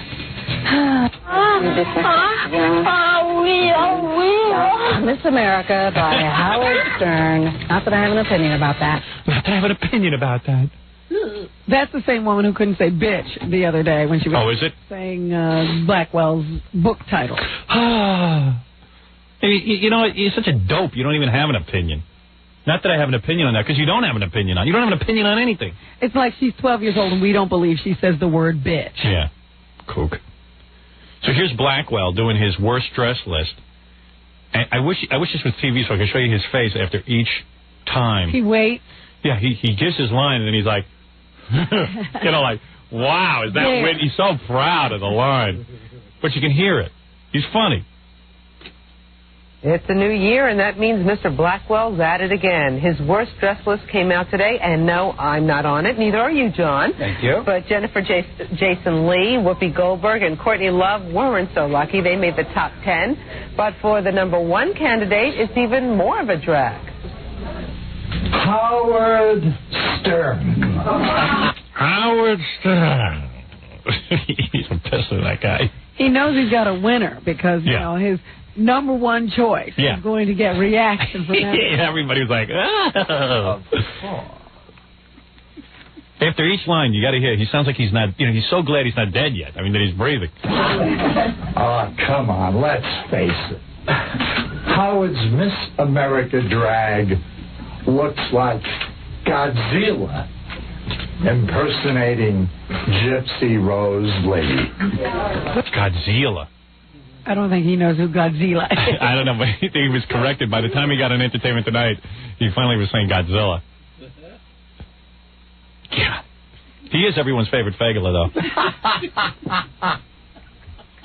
He's a fag's fag. Gay guys call him a homo. Gay guys call him a homo. I love the guy, though. He's very gay. I tell you, he's so gay. I tell you, I loved watching him on the Mike Douglas show when I was a kid. Well, what I loved about it was that fast. nobody would talk about the fact that he was so effeminate. Right. They used to say, Blackwell, when are you getting married? When hell freezes over. Blackwell, you're always looking at women and critiquing the way they dress. When are you going to get married? Married? Mike, what are you, high on acid? Why don't you get real? Oh, I'm sorry. I thought you were in the closet. I am, but it's a glass closet. You can look right through the door. Blackwell, what kind of women do you like? I like one with a penis.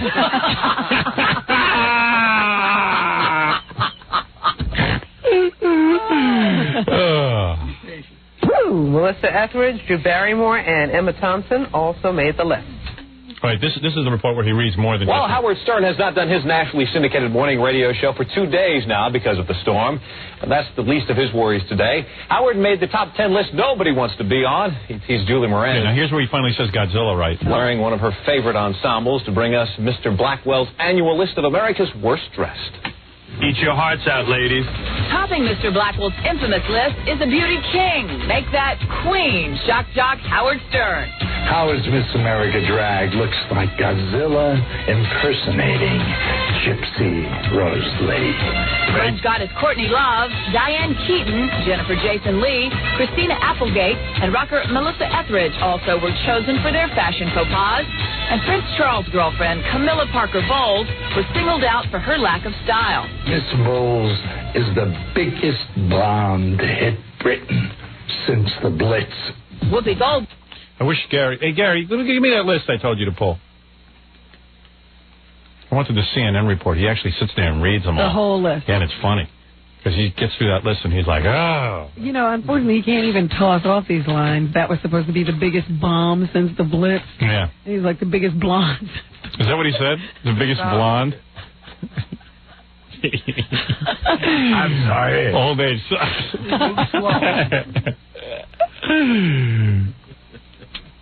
I don't know. I think I have that CNN report somewhere.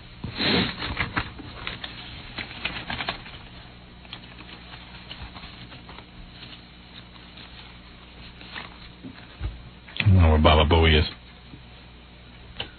Booey. I think Blackwell's supposed to call in. Where's that list? A written list I gave you. He said he gave it to you. He said to come in and find out what you needed. I don't know. Tell him the red pen, written list. Yeah. Where is it? I'll find out. Okay. Thanks. Go have a cigarette. I'll get back to you. Hey, you're on the air. Hello? Hi. Is this Stern Show? Yeah. Yeah. Yeah, I work hard. Huh? I work hard. You work hard. Yeah, I deserve it. Oh, you know. Yeah, what can I do for you? Blackwell yesterday in rear entry sex. Yes? I just thought maybe you'd want to know anything you'd wanted to know about it. What are you, an expert? From a woman's point of view, yes. You like that? You know what? I'll be blunt with you. When I was 15 years old, first time I did it, I thought, this way I'd still be a virgin. Right. Oh, you mean you wanted to be a virgin when you got married, so you figured you'd have that type of sex. And I'd still be a virgin. I don't know. Somehow that's even worse than regular sex to me. I think your parents would have preferred that. Never been touched. Yeah, I mean, if my daughters came home and said, you know what, I'm still technically a virgin because... I only had that. Let me ask you something. Are you Polish? No. Oh, all right. Just curious. I'm Irish and Russian. Oh, you are Irish and Russian. That makes sense. Oh, does it now? Yes. Yeah, take the CNN report. I think that's the one I wanted, but Baba Booey probably got it wrong. Okay. All right. Anyway, so how old were you when this happened to you? 15. 15? Yes. Your daughters are reaching that age. And when you had that, you enjoyed it? Huh? You enjoyed it? Yeah, the guy that I was with taught me. So Taught you? There are techniques, because all women say, "Oh, it hurts," but it really doesn't. It doesn't hurt. No, if you do it right. Robin, you said it hurt. Here we go again. I was a novice. Does it hurt? If you do it right, it doesn't hurt. Robin, First time it didn't hurt? You tell the man to stay still, you slap the living crap out. I wear a size 12. Is that a big buttock? Size 12? Yeah. Sure it is. No, it isn't. Oh, please. Size 12. Hey, girl, get off it.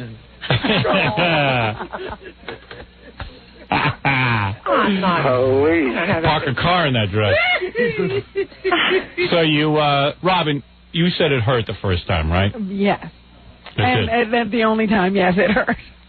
Well, you did it wrong, Robin. Well, she wasn't expecting it either. Did it wrong, like you know, Yeah. like you got to go to like science class. Now the second time, Robin, you said it felt good. I didn't say there was a second time. Yes, it was.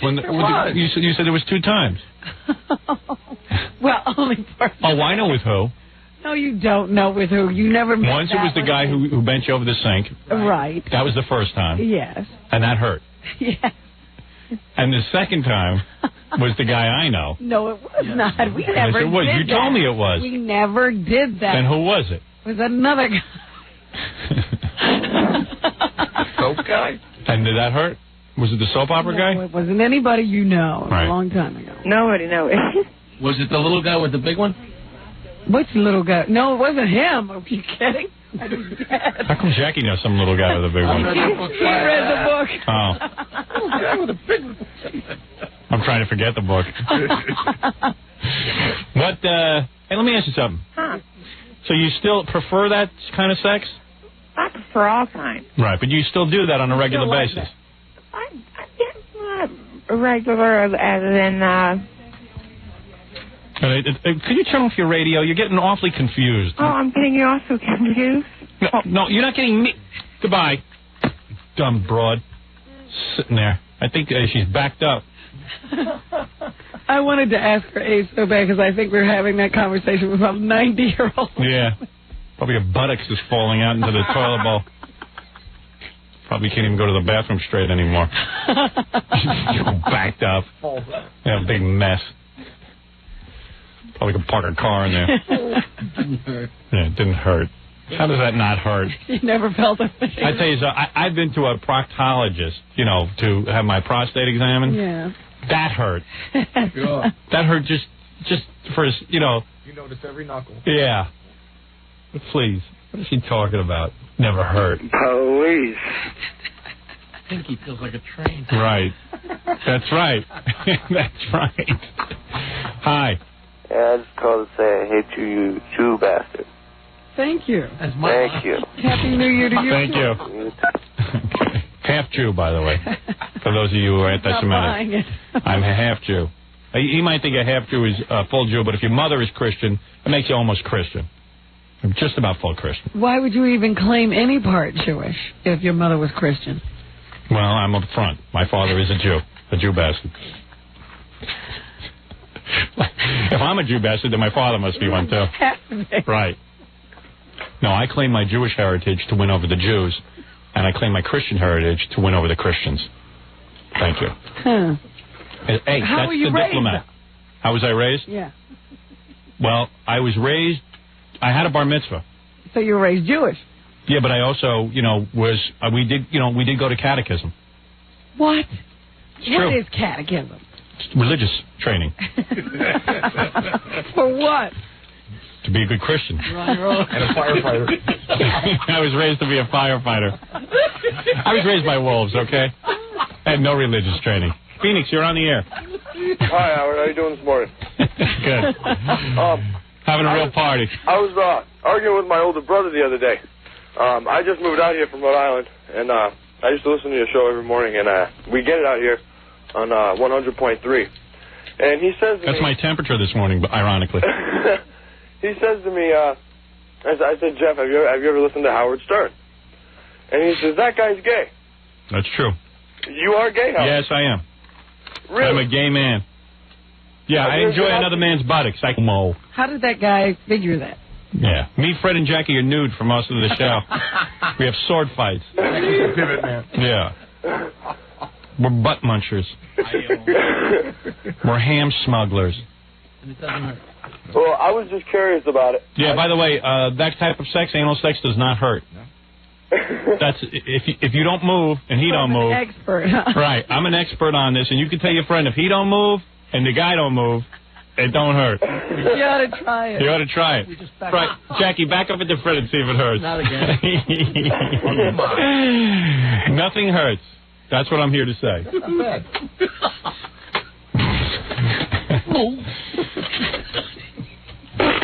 Tell your friend Howard Stern is no homo. Okay, Howard. Thanks for the talk. I got a wife and 3 kids, and those are no beards.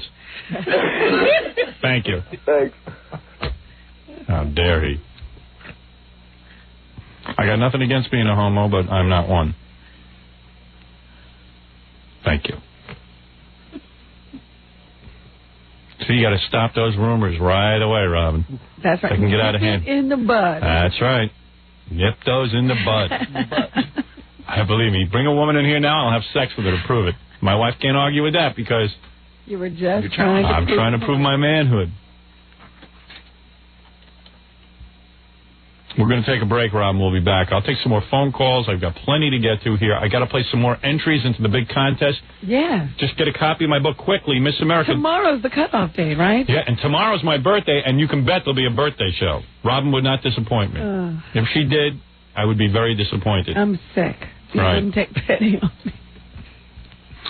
Well, you won't be able to call the Florida station anymore and get reservations. There's no birthday show. All right, we'll be back right after these words with lots more. You're listening to The Howard Stern Show. 97.1 The Eagle. It's The Howard Stern Show. You know, the press has been calling me, asking me for my comment on being number 1 on Mr. Blackwell's list. Oh, and is that right? I, of course, said to them that if you want to hear my comment, tune into my radio show. I don't make comments in the press. They usually take the comments right from the show. Yeah.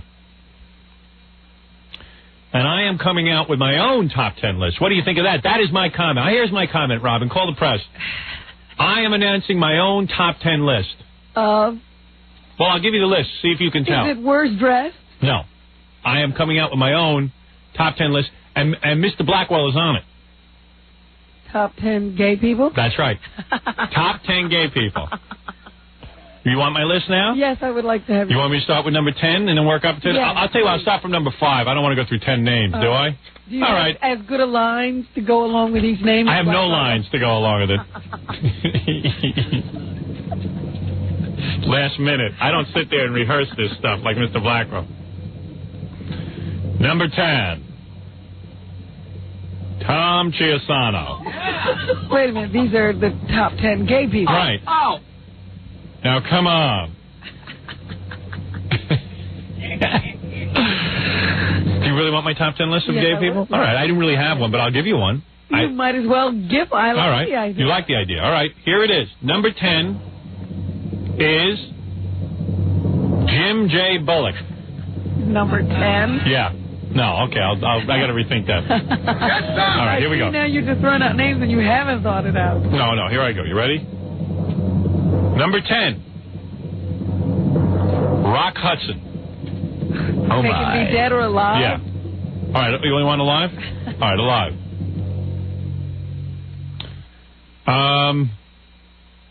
Number 10, Jim J. Bullock. He is Godzilla with a drippy buttocks. How's that for a line? He is Godzilla with a drippy buttocks. That's number 10. You want to know number 9? Number 9. J. Edgar Hoover. He was Cher with a penis.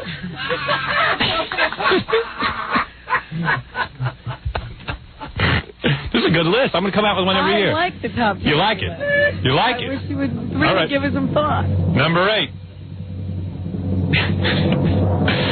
Boy George. You could park a Buick in his bowels. Oh,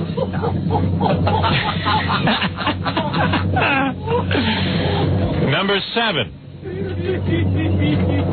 Liberace. Lips like a vacuum. Now, come on. I'd like to announce this in front of the press, actually. That'd be funny. I have a special press conference. I would love to see that. Number 6. Dick Sargent. These got to be living people. Oh, no, I don't have all living people. It's, you know. Dick Sargent. A rear end that smelled like roses. Oh.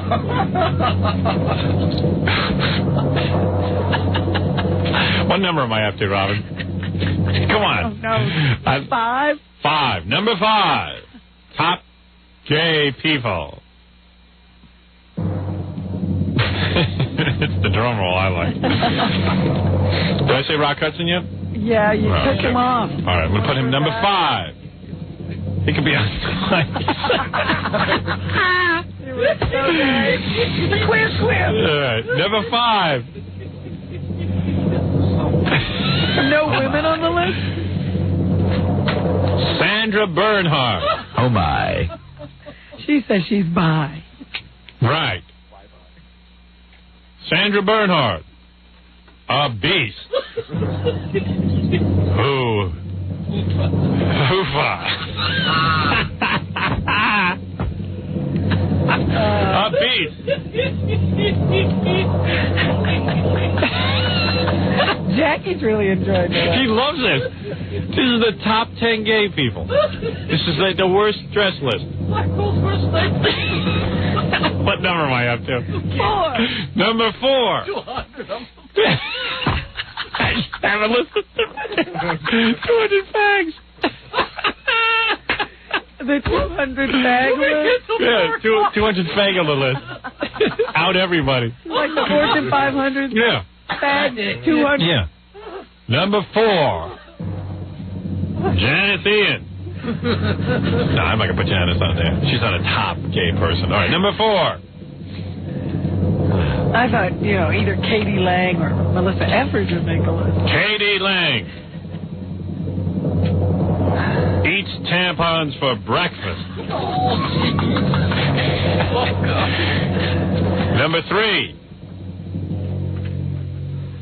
Cary Grant. Cary Grant? Yeah, that's right. I don't think that was proven. All right, then. Abraham Lincoln.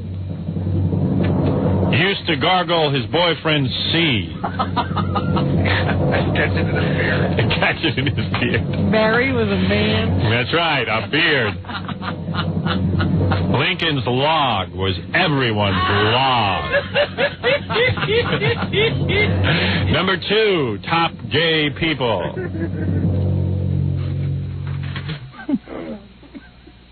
Adam. Adam who? Adam. You mean of Adam and Eve? Right. Not Adam and Eve, Adam and Steve. The first fag. And number 1 on the list, Richard Seltzer. Richard Seltzer? That's right. Who's that? Mr. Blackwell's real name.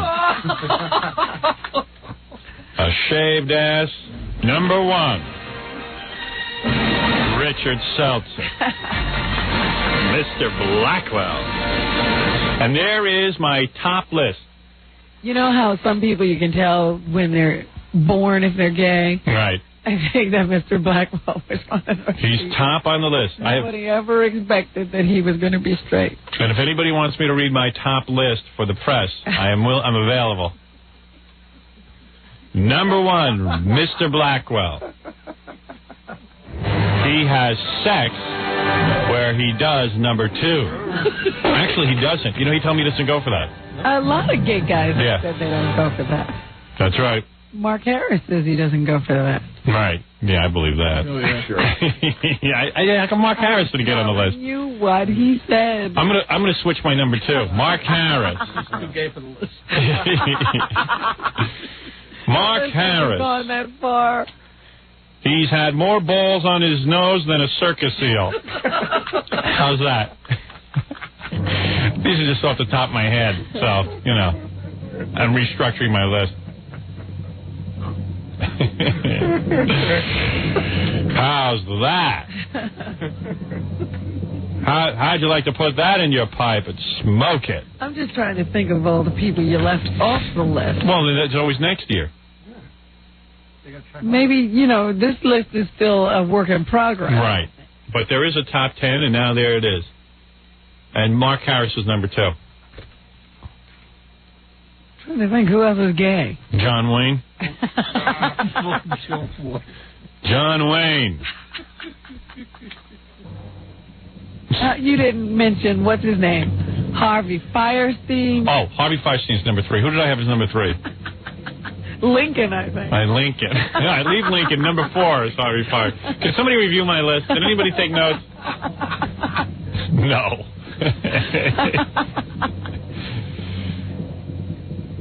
John Wayne. He'll smoke your peace pipe. Harvey Firestein. He's got a rough voice. Let me think. Harvey Firestein. There's a Jew who... You really got to think this through. Harvey Firestein. He's on Broadway, but no broads, no way. I can come up with a whole big list, I'm telling you. A stupid list. Top 10 gay guys. I'm trying to think of who else could be on the list. Well, there's a lot of gay people. I can't put everyone on there. People of business. We don't have any business people on the list. And what's the guy from Rolling Stone? What's the guy from Rolling Stone? David Wilde? No, David Wilde's not gay. Oh, no, I didn't realize you were on the list. Jon Wiener. I thought you meant who was the writer. Jon Wiener. Hey, Howard, Mr. Blackwell's on the phone, and he's like really angry, but it has nothing to do with your list. Oh, really? Oh, really? He's really pissed off. At me? No, I think at me. Blackwell? Yes. Is that you? Who is it? You are absolutely divine. How are you? I am marvelous. Tell Gary I'm not angry at you. I would certainly hope not. I am certainly not. And by the way, Yes. you are the first one ever to be number 1.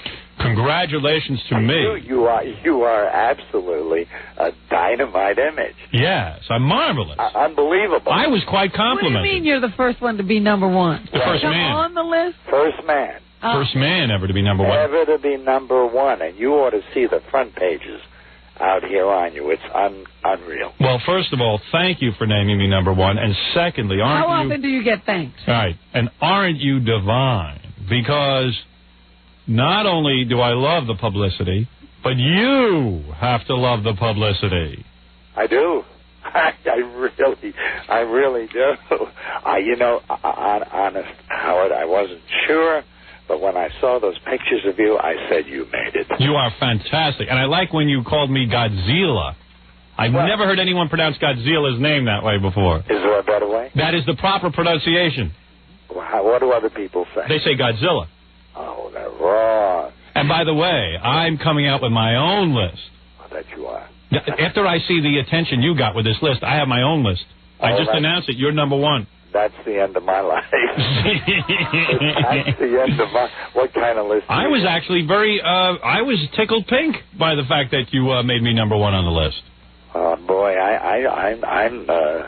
I'm thrilled about it. You won't get any anger from me, my friend. I was saying that, as a matter of fact, you were one of the highlights of my life. I used to watch you on Mike Douglas all the time when I was a kid. Doing the list and ripping people apart. I always loved it. And if there were any, if people say to me, what were the influences in your life, I would have to say Mr. Blackwell. As he was a terrific talk show guest. He would get on there and rip people a new a-hole, and I always liked it. He was the only one who said bad things about people. Yeah, it was fun. Yeah, but I really only said the truth. Well, but that's all right. That's okay. That was so amazing. It was always the truth. I usually said, Howard, what other people think, and that's what you're doing, which is unreal. People would love to be able to say the things you say. Yes, and I'm saying them. And you're saying them out loud. How come I don't love saying the things I say? I think you get a kick out of it sometimes. What I think most of all is that you enjoy being able to come out and be as outspoken and wonderful about it. I am out of the closet. Well, in a way. I've never been in it. Well, exactly, you haven't. That's why you are on my top 10 list of gay men. What do you think of that? That's the list. Is that the list? Gay people, because gay people. Women. There are some women on the list. And you are number one. That's going to throw me off. Number one is Richard Seltzer. No, no one will know me. Mr. Blackwell. They'll know me then. It's okay with me. And you beat out the following people. Who? Katie Lang. Oh, no. Rock Hudson. Liberace. And Abraham Lincoln. You beat them pets down. Do you know that rumor? Do you know that rumor? What, about Abe Lincoln? Yes, I do. As a matter of fact, Abraham Lincoln, the rumor I heard was, this is a true rumor. Yeah.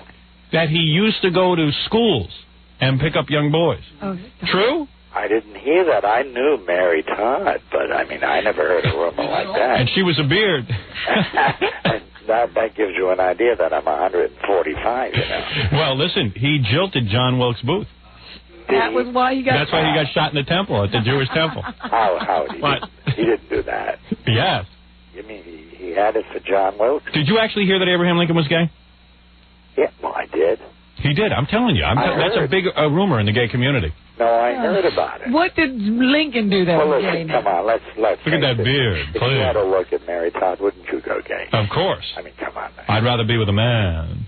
I don't know what you'd rather be. You know what? I've got to admit one thing. You know the blonde wig you wore? Yes. Didn't that look great on me? I think that one's terrific. Let me tell you something. I thought he looked very good that night. That night you looked sensational. I want to tell you something that on Letterman, in my full drag, when I had time to be made up properly, spent all day on it. I looked gorgeous. And the gown was made by a guy named David who works at House of Fields. This guy, David, made some gown. That was a stunning gown. That was an incredible dress. Admit that I was a good-looking woman. Good legs. And good legs. See, I got you on the other one. I got you on the long braids. I understand. I got you on that one. That's the one that got me. The geisha. The geisha look? And that was not. That was done improperly. Yeah, it's the Jewish princess. You know? I mean, I see them all over Beverly Hills. Well, all I know is you are top on my list, and I am top on your list. Oh, I tell you, I'm really thrilled. What do you think happened yesterday? A bouquet of flowers, the size of a room, showed up from Whoopi Goldberg. Whoopi Goldberg? She's gay? On the list? No, she's on the list. And Whoopi was number 4. And I said about Whoopi Goldberg, most comedians do comedy routines. Whoopi wears them. Yes. I thought that was... I love Drew Barrymore. Now, Drew Barrymore's real cute. No offense, you're a gay guy. You don't understand. She dresses really hot. You're way off on that. Oh, please. No, you don't understand. I do. No, you don't. You don't get it, man. Those little belly shirts to a straight guy, that gets a guy nuts. Yeah, but would you... They don't care whether she's well-dressed, just as long as she's showing skin. And let me tell you about Courtney... No, I'll buy that, but would you want your wife to wear it? Oh, yeah, I wish she was my wife. Are you serious? Yeah, if you were straight, man, there would be no list. You'd be trying to hop in the sack with her. I have gone through some straight years. They weren't. Name those years. They were a little crooked. Yeah, the straight years. 19 what? When he was 1 and 2. Well, I don't remember. No one does. I don't remember. I mean, that's sort of like a memory. But, I mean, they were not the best years of my life. No, let me tell you something. Drew Barrymore knows how to dress for a man. She knows how to put on. She's got the nice cans and the little belly shirt and the hip huggers. That chick's got a hot little body. Her hands and feet are too big. Other than that, talking about clothing, not clothing. skin. She's wearing the right clothing. And I'll tell you who you're wrong about also. Who? Courtney Love. Oh. When she wears a little tiny miniskirt with some. How often does she look like that? I'm just telling you that she knows how to dress like a little whore. And that's what I like. Now, Howard, even a pig can get me going if she's wearing the right dress, Blackwell. I'm buying what you're saying, but I'm doing this from a fashion viewpoint. Oh, please. Now, Whoopi, you're right about. When I saw Whoopi, I turned gay. Oh. You would. I would. I would be with a man. I'll tell you who I'd be with. Who? Brad Pitt. Would you really? Oh, yes. You know, they say he's the sexiest man in the world, right? You want him? No. Oh, please. No. You would be bent over the chair so quick. No. I'd back into him. Slowly, You're of course. kidding. Oh, I'm not kidding. I don't know. You see, I've seen 1,000 faces in my life. Like yeah, you had a lot of cute guys. I've seen a lot of great-looking guys. I've seen a lot of great-looking women. Yeah. But you don't look at women the same way I do. No, I don't. Let me tell you something. No, Drew Barrymore, you're wrong about. All right, who do you think is a great-looking guy? Who, me? No. Who, Blackwell? Yeah. He thought, he's into all those old stars. Well, wait a minute. Let me hear. Pick somebody contemporary. Somebody now. Yeah, but no, you see, I think Brad's a good-looking guy. What about Colin Ferguson? Who? The Long Island Massacre, the Long Island Railroad Massacre guy. No, I don't think so. How about O.J.? I don't think, no. No. Let him name. For O.J.'s a good-looking man. Yes. But this you do it with him. This doesn't mean I'm going to relate. Do you go black? No, I don't. You don't? And no, I don't for only one reason. I mean, I just haven't. You don't like black people? No, I didn't say that. I didn't say that. No, I didn't say You're that. too big. You better be very quick on this. I didn't say that. Too big. Ouch. No, it isn't that. Ouch.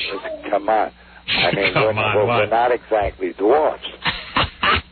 I mean, none of us are really midgets, you know. No, that's a lot of man to take, those black guys. I know, but you see, something works and something doesn't. All right, if you could have... Wait a minute, what is it? If you could have a man... No, I got to find out about this black thing. Quiver, you see? Quiver. Quiver. How come Quiver wasn't on the list? I'm talking about Quiver. All right, go ahead. Go ahead. What are you saying about the black thing? No, I'm not saying anything, you see, that's the thing. I'm just saying I think he's a terrific-looking guy. Right. Okay, period. But that doesn't mean I'm relating to him in particular. I've seen other black guys that I think are fabulous. I think Johnny Mathis is a dynamite-looking guy. Oh, you like that? We left him off the list. Well, I don't know. No, he's not gay. If you want to bring it down. No, he's not. He said he's gay. He did? Yeah. I don't believe it. Who, Johnny said he's gay? Who said I thought Johnny says he's not gay. No, Johnny says he's gay. He does say that? Yeah. Johnny says he's gay? Yeah. Well, God bless him. I mean, God bless him. I mean, this guy can walk with me. I'm not walking behind him. Well, you never went for that kind of sex anyway. You don't like the front or behind. No, I don't. No, he can't handle that. Blackwell would crack in half. I want to see you. You would break his hips. I want to look at you. I want to look into your eyes. I want to look at you. Oh, you are a doll. I want to look. You are a So doll. now, who do you think is cute today? Yeah, give me one name besides Colin Ferguson. You know something? I hate to tell you, but on a sexual level, I'm not really into the kind of. I don't believe it. I tell you something. You've seen someone. You are so good at making a list of women, but when it comes to guys, you're got a list. You got a list. You know why? And you love to look into a man's belly button, don't you? No. You know why? When you have sex. Can I take it? Go ahead. No. You do too. No. I know what you know love. why? Why? Go ahead. Number one, that part of my life I've not kept secret, but I've kept private. No, I understand We're not talking about who do you that. think I just want to know I'm not saying who do you sexual. think is a good-looking Who do you think who is the best-looking man right now in America? Well-dressed, groomed, a man that you think is terrific. I'm trying to think. Throw me two names. Throw you names. Give me a couple of names. Jeez. All right, President Clinton. No. I think he's a nice-looking guy. George Clooney, ER. No. Kevin Costner. Kevin's a nice-looking guy, but I think Brad's better-looking. Mel Gibson. Mel Gibson Good ass. has a good look. Yeah, I think Mel Gibson's got a good look. A good look. How about Richard Gere? No. J. Edgar Hoover. Yes. Yes. I can say yes because he's not here to hit me. He's not. Isn't it funny his name was Hoover? No, I'll say yes only because he's not here to respond to the whole thing. By the way, did you have any bad feelings about Camilla Parker Bowles? I think you were right on the money. I have often said the exact same thing you do. I think there's something up with that Prince Charles. He could have any woman in the empire. Yeah. And he's with a woman who looks more like a man.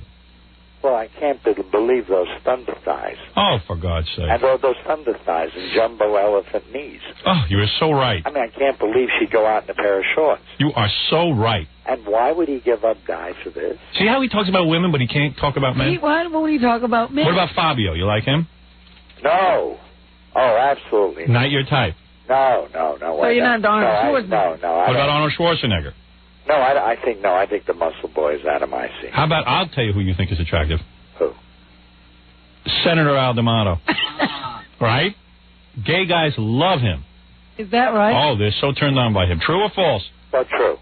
See? What I tell you? No, I think it's true. I'm not too sure I'm going to travel. I'm not sure that I'm going to. Senator Al D'Amato, the greatest senator ever lived. Yeah, but the guys are nuts for him. I'm staying in Beverly Hills. I'm trying to think of who he would think is really hot. Well, you know something? Dominic Barbara.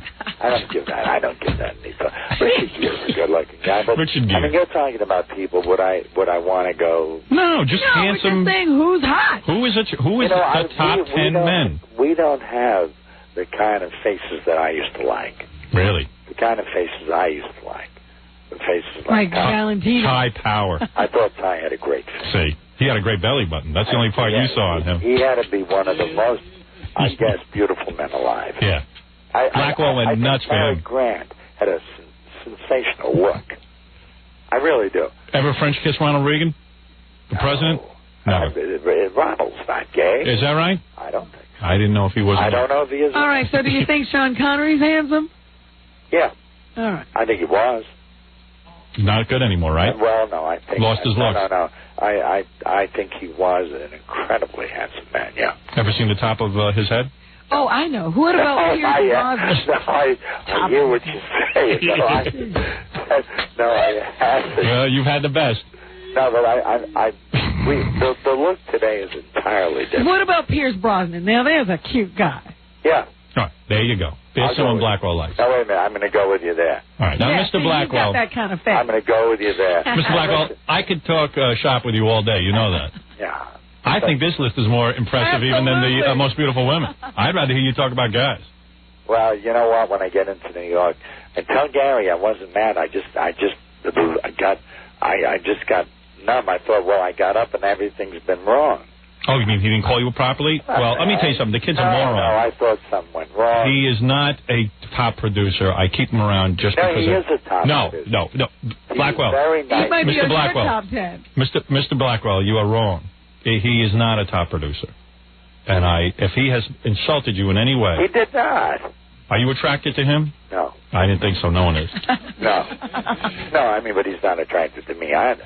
I mean, someone's got to come on to me. When you're making love to a man, answer me this, because I am not. You want the truth. I want the truth. Do you hold on to your lover's ears, or you put your hands on your buttocks? I'll go for the second. Exactly. I'll go for the second. The second. I admire that. Yeah, I mean, I don't know what I do. You think Hugh Grant is attractive?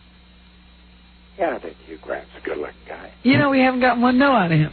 What about Nelson Mandela? Who? Nelson Mandela. Not on your life. There you go. You got to know. Are you kidding? Howard, I'd rather do it with you. I don't believe that. Well, I mean, if it's Mandela or you. Ever been fondled by two men at once? No. All right. I don't believe that. You don't believe it? Not at all. Not an attractive man like you. You still look great. I saw you on TV. I don't know how old you are now, but I don't know. You pulled together pretty good. Well, you know, surgery helps. Oh, I don't doubt it. It really, really helps. I got to tell you, whoever did your blonde number. I'm going to compliment a few people since you liked it. First of all, Ralph Cirillo. He didn't make the list. No, he didn't make the list.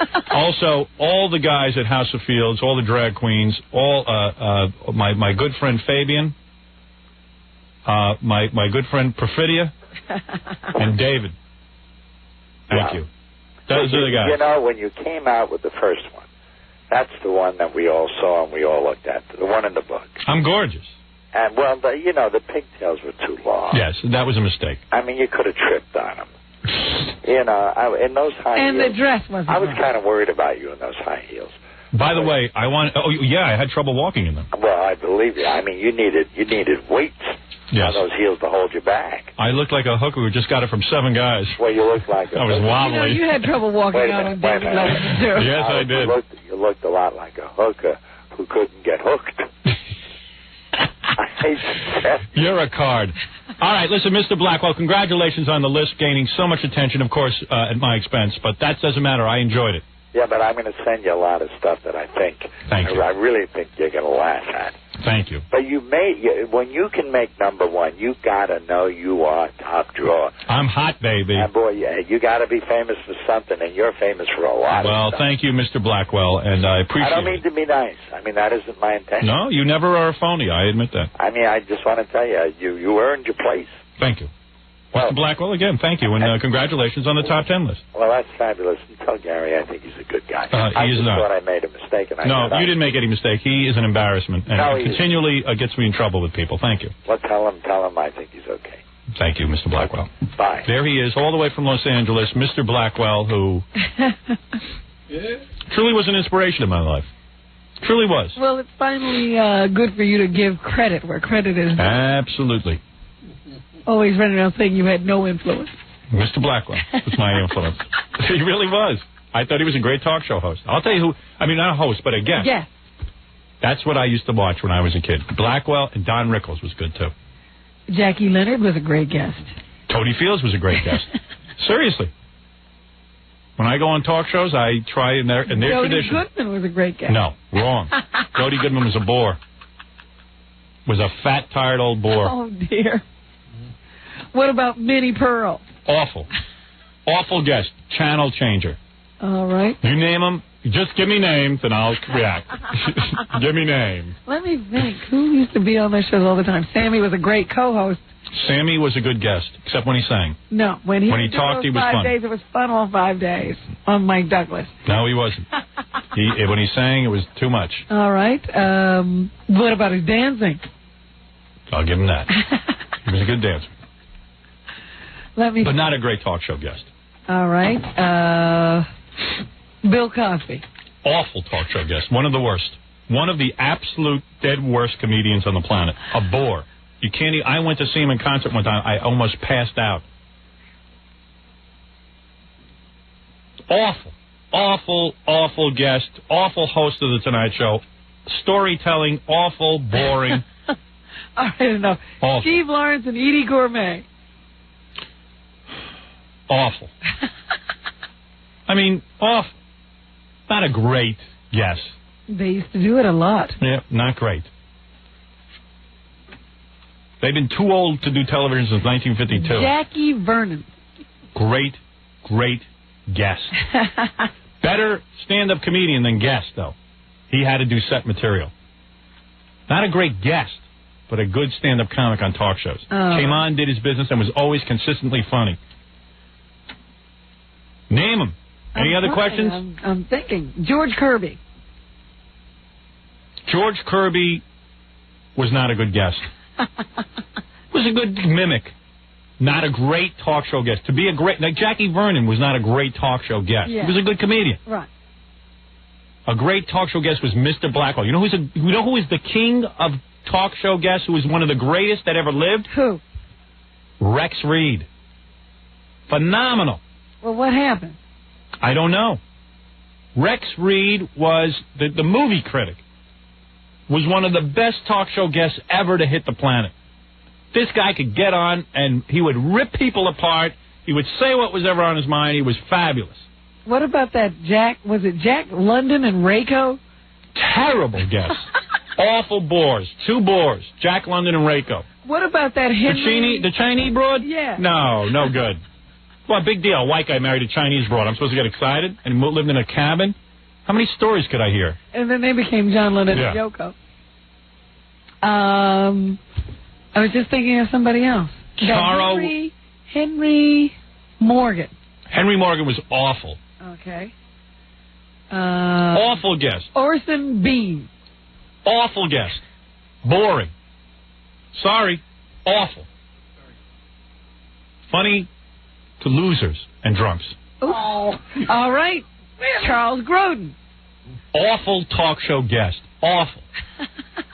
He was horrible. Because they would say he was a great talk show. No, he was not a good guest. I'm not saying this out of any bitterness. The guy was not funny. He's not interesting. He's not... Buck Henry. Buck Henry, not a good guest. Good writer, not a good guest. Richard Lewis. Richard Lewis, not a good guest. No, not a good guest on talk shows. No, he's not a good guest. Fine comedian, not a good guest. That's why he's not on anymore. That's why he's now on Conan. He's got to get on there and be a little more real. That's all. Give him himself. I love the guy. Don't get me wrong. Jerry Seinfeld. Jerry Seinfeld is a good guest. Because he's more of a... Because he comes on and does like a set routine. Jerry Seinfeld happens to be funny. He's just not funny when it comes to himself. He thinks he can laugh at himself. He can't. George Burns. Jay Leno was a great talk show guest. Great. David Letterman is a great talk show guest. Not anymore. George Burns. George Burns, horrible. People have to sit there and laugh with a frozen laugh on their face. Bob Hope. Bob Hope, not a good talk show guest. Walked on, expected the world and the sea to part. No, not a great job. Rodney Dangerfield was a good comic to come on a talk show and do his set routine. I used to like him sitting down, though. Yeah, he was okay, but not... He did another routine. He did another routine. He always was prepared. That's why he was good. Yeah. Rodney was always good. Joan Rivers. Joan Rivers, always good. Always prepared with something to say. Steve Martin, great talk show guest. Steve Martin? Yes, very good. Eddie Murphy. Eddie Murphy, awful talk show guest. But because he's Eddie Murphy, you tune in and watch anyway. So I guess he would be good because he's so awful. You tune in to see how awful he is? Yeah, it's just like you would tune in no matter because it's Eddie Murphy.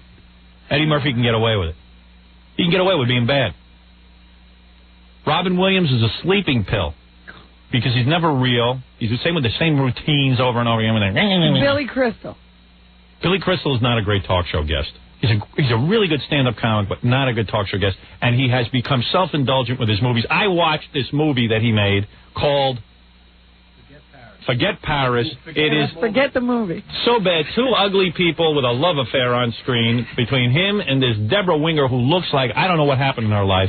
Used to be an attractive woman. Hard to recognize. It's hard to recognize her. Two people who... She's certainly not funny. And he did this movie. He thinks he's now Woody Allen. He's going to create now serious adult comedies. Yeah, romantic comedies. Yeah, forget it. He should be behind the camera, not in front of it. Behind the camera. All righty. That movie might have been good if you had two nice, attractive people. Let me see. Who else does talk shows? Whoopi. Whoopi is not a good guest. No, not a good talk show guest. She wouldn't know what to say. She's not really funny. She's good in movies. She's a good actress. That's all. Not a talk show guest. How about... And it's very embarrassing when she acts black. There's some black people who can't act black. You know what I'm talking about? Like me. Yeah, but you don't try to. And this guy on MTV, this kid... Bellamy, he can't act black either. Bellamy. Would somebody tell him, yo, Bill Bellamy in the house. Oh, man, what? Two guys who can't act black. Is that Prince of Bel-Air and him, and the two of them up there acting black. Don't act black if it's not in you. You don't think Will Smith can do it? Huh? No. Will Smith, I'm blacker than Will Smith. I grew up in more of a black neighborhood. Will Smith is not a black man. Oh, dear. Will Smith is not a black man. Tom Hanks. Tom Hanks is not a black man. No. Oh, what do you want to know again? Talk show guest. Not a great talk show guest. No. Michael Keaton. No. Not a great talk show guest. Henry Winkler. Very few people are great talk show guests. Well, I'm running through Henry the whole Winkler is list. not a great talk show guest, obviously. No. There are very few who can pull it. I told you who's good. Don Rickles, Rex Reed, and Mr. Blackwell. Don Rickles is a good talk show guest? No, not good. I said great. He was. Now he's old. Set routine.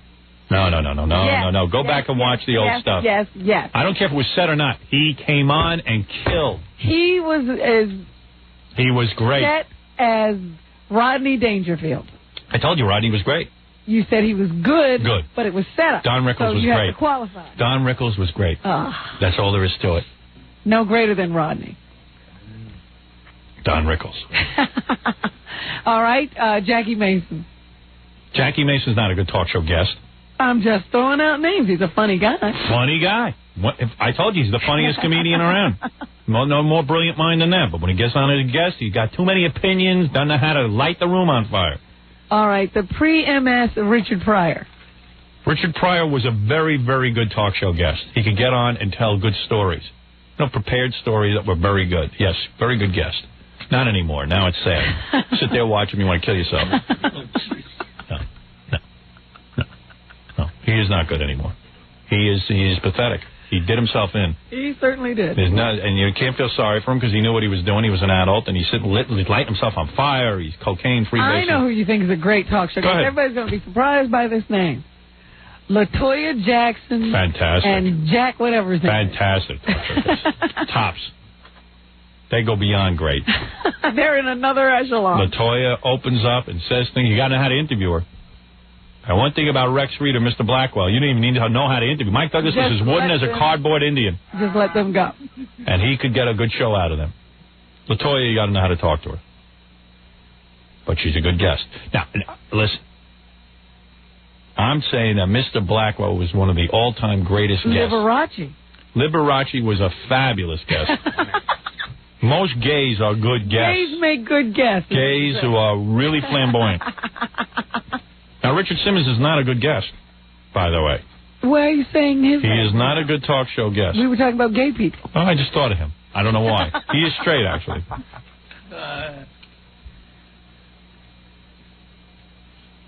Gay women don't make good guests. No. Gay women, there's nothing funny going on there.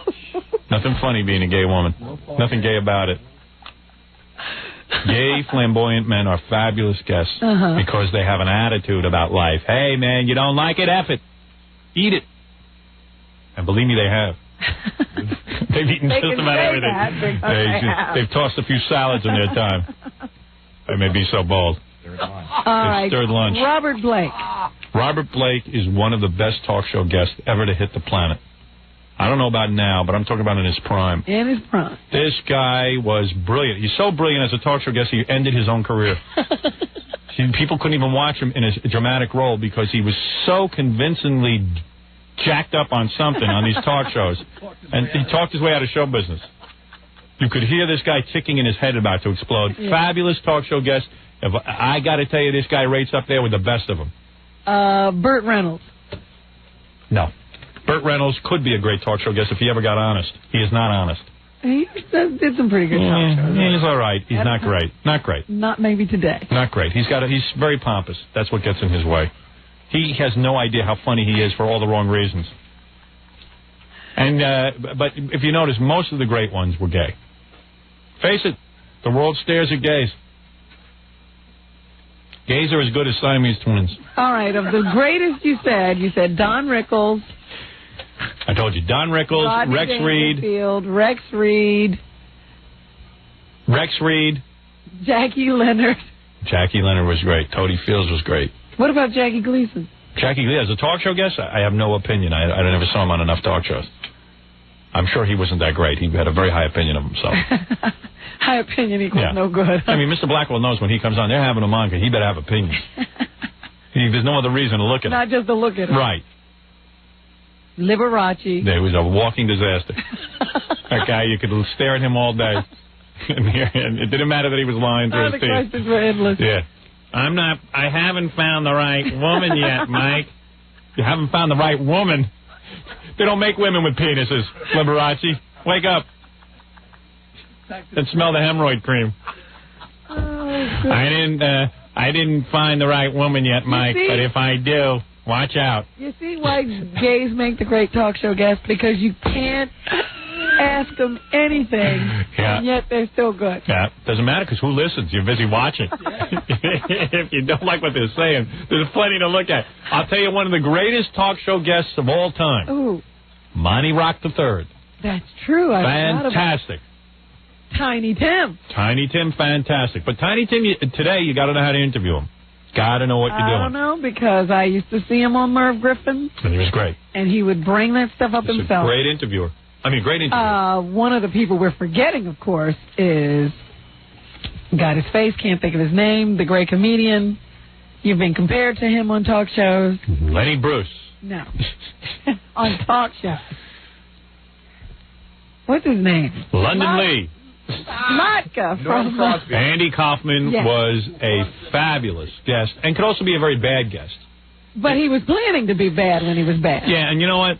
That only went so far. I don't buy you planning to be bad. I loved watching a train wreck when Andy was But conducting. Andy was brilliant. Andy Kaufman was brilliant. That's true.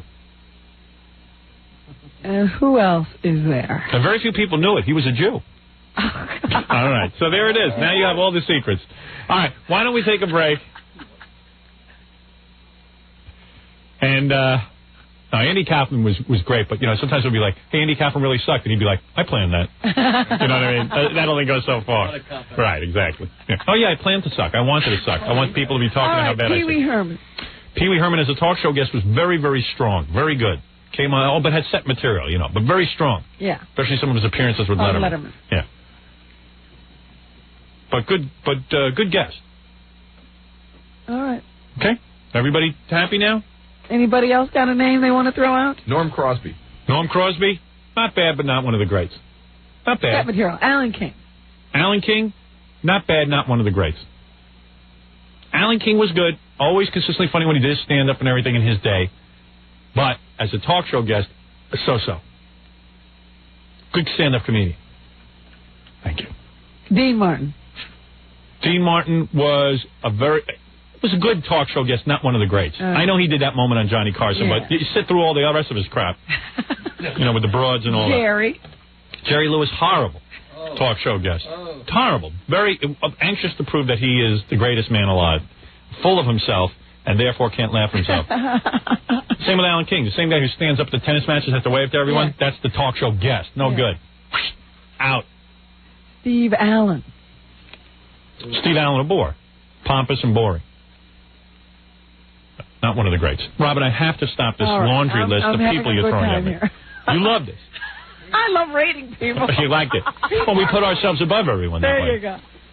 Everybody else does it to us, so it's our turn. That's right. Yeah, it's not like we're not evaluated. I got a column in front of me from the Orange County. Write us and tell us if Howard sucks or is great. Oh. Now, just so happens... Just start off with it sucks. There's a tiny editor's note here. By a better than 4-to-1 margin, local readers told us they love Howard on the radio and in books and on TV as well. We received more than 100 letters and faxes. About 90 readers said they loved Howard. Only about 20 said they couldn't stand him. That sounds like 110. We were struck not so much by the volume of support for Stern. The guy is the #1 DJ in the country, after all, but the wide spectrum of his fans. It's not just boisterous young men who listen to Howard. Our response indicates that women are among his most ardent fans. But, of course, they printed every hate letter and every love letter, so looks like it was 50-50. You should see these hate letters. Yeah, read me some. I think Howard Stern shows us the worst in humanity. He is repulsive, and his behavior is disgusting. Howard Stern values nothing but himself. He is truly the most uncreative person I have ever seen. I thought of another talk show guest we haven't rated. Who? Roseanne. Roseanne's very good. You know that, because she's honest. Yeah, but you got to throw her name out. Yeah, very, very good. Not as good as Rex Reed, though. No. Or Mr. Blackwell. Nobody was good as Rex when he was on. Oh, boy, that guy was good. Believe me, my only friends growing up were television shows like Mike Douglas' show. If I ever met Mike Douglas, I'd be speechless. I wouldn't be like Mike is speechless without those cue cards. I would be speechless. I spent every day of my childhood with Mike Douglas. I did too, but I wouldn't be speechless. Oh, I wouldn't know what to say. Mike was like your best friend. I don't know. I used to buy Mike Douglas birthday presents. All right. What about the Gabors? Gabor. Boars. The Gabors. Boars.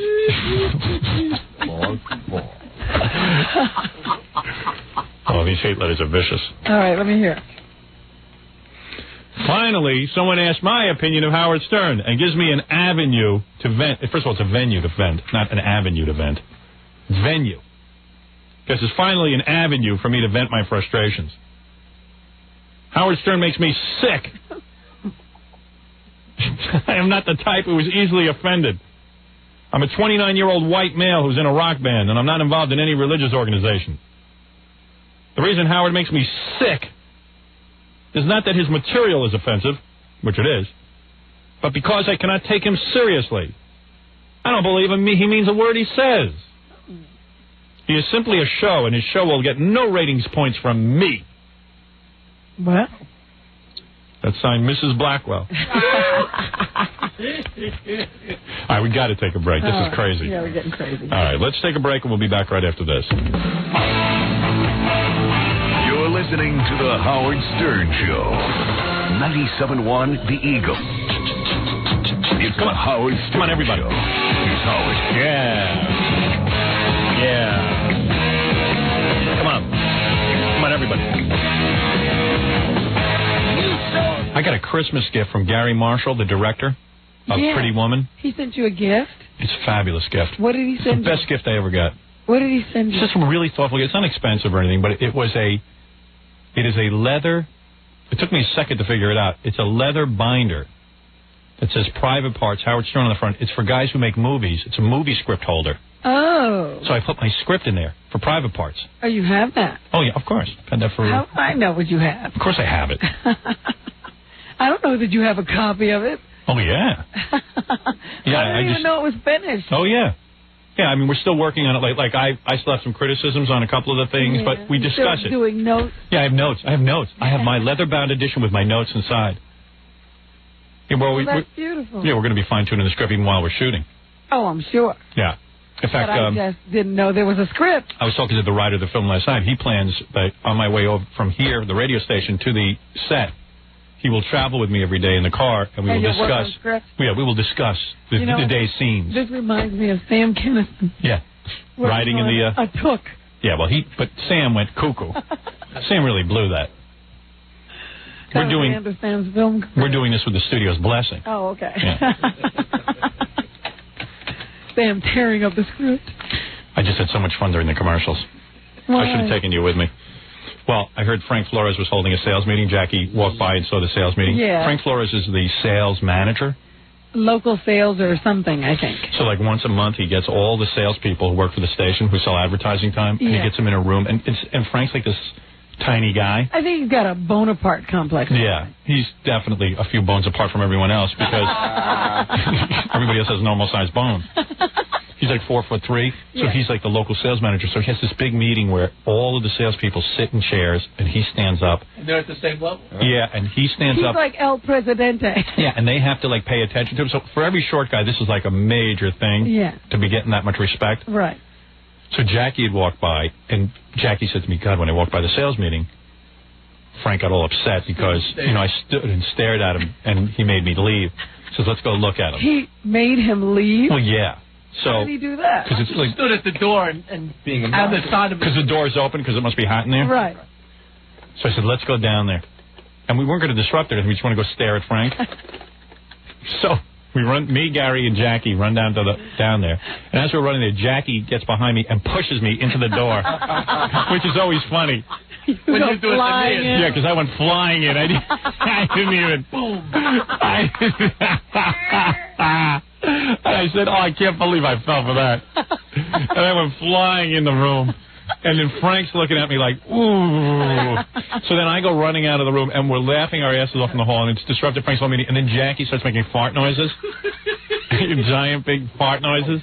Right outside? Yeah. And Frank is all upset now. Plus, when we came back in... Did he tell someone on I think so. But he's down there doing the meeting, waiting for us to come back in. Right, now he's distracted totally. And Frank's probably like, teaching them how to sell this new format of ours, and all that. Yeah, talking to him about the new... Like Frank would even know how to sell the new format. And all the salespeople are hoping to say to your clients. Yeah. See? And they're all laughing. Right. So now Frank knows they're laughing. So Frank just lost control of the meeting. Oh. But it was funny. Doesn't he have enough trouble? When I walked by the first time, I forgot. When I walked by the first time, I said, "Is this a hold-up?" Just standing there and staring at him pisses him off. That's what I thought we were going to do until you threw me into the room. Pushed me, I went flying in. It was so good. I was so mad, but it was funny. You were there. He had to do Yeah. I would have done the same to him. How many times have I thrown you into a room? You always do that. Like, oh, let's go peek at Pete Fornatellis, and boom, I'm in the room. Hey, it wasn't me. I didn't do it. Our next classic rock. Boom. Excuse me, I was just about to say Poco. What's with you?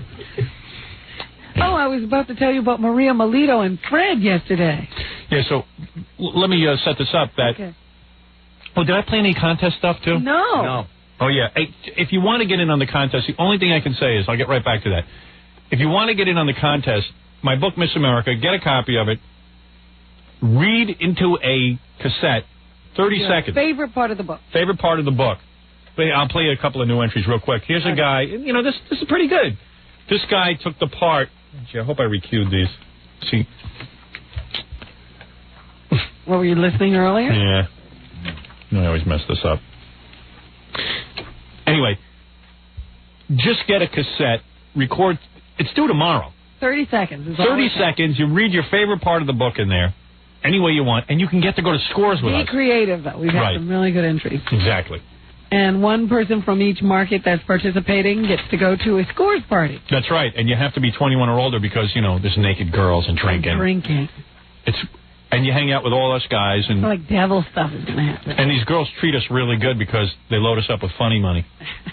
Lonnie from Scores is going to load us up with funny money.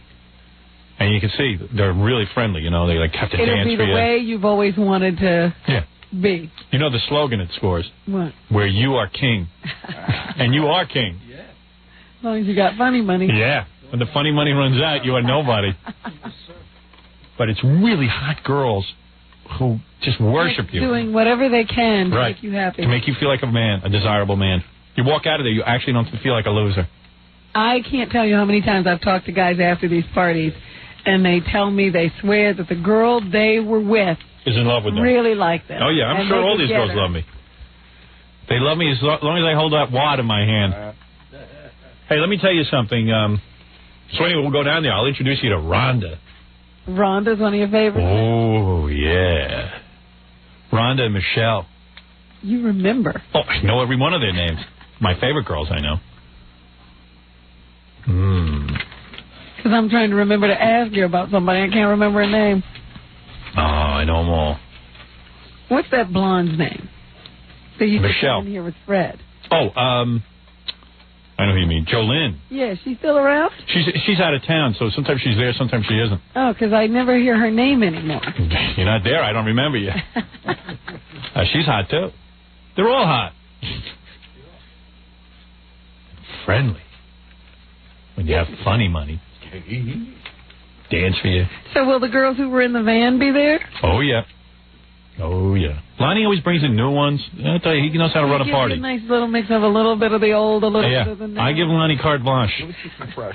Sometimes the girls call me and go, we couldn't get back in. They wouldn't let... Hey, Lonnie's a man. He knows what he's doing. I don't argue. Fred, do you have a Scores wife? No, I don't. You have a lot. I'm glad to say. You're just variety. Oh, the last one danced for me got me into a tax discussion. She was sent. Oh, who was that? I know who that. I'll tell you her name. Nina? No, not Nina. Tax discussion. Yes. As a matter of fact, I have her. You're talking about Bailey. No. I threw her right off. I didn't get no lap dance. It must be a common thing because I threw her right off the stage.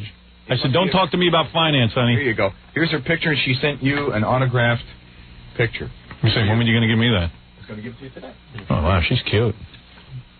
Nina. Unfortunately, during the next party, she'll be dancing down in Texas or something like that. But she sent Fred all this tax information. She sent me all. She's like a tax reformer. Howard, may you use your power intelligently, Nina. Yeah, she gave me this she sent me this big, thick book that she wanted me to give How to you. annoying, but look how pretty she is. Oh, she's great to look at, but it's kind of weird to have her... Tell her to shut her mouth. Yeah, Fred said she's gyrating, by his lap and yelling about tax reform. Yeah. How tax well, that's what that girl Bailey was doing to me. I said, honey, you go have a few more drinks and come back and dance for me. Oh, that's funny. And it probably would sound interesting if she weren't, like, half naked. Be part of the fun. And, like, here's a guy who sent in an entry, and he just took the part of the book where I was listing all the names that I call Baba Booey, and he just listed them. He did a very simple job. Very nice job. Boy Gary, Baba Booey. It's annoying. Fa fooey, sa smelly, ga gooey, rah retard, mom monkey, fa fooey, fa flunky. See, he got into it. It's fun. And here's a guy who did. This guy took the same exact passage and put it to music.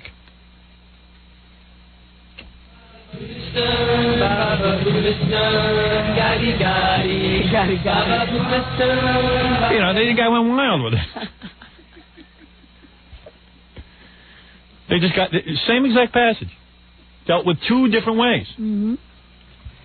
Here's a guy loves the passage when I talk about Robin's laugh, the laugh, and how important the laugh is to me. Okay. And he did something creative with it. Listen to this, Robin. A lot of people don't like Robin's laugh, but I know it's truly genuine. If you heard Robin in a room alone with me, she laughed just as much.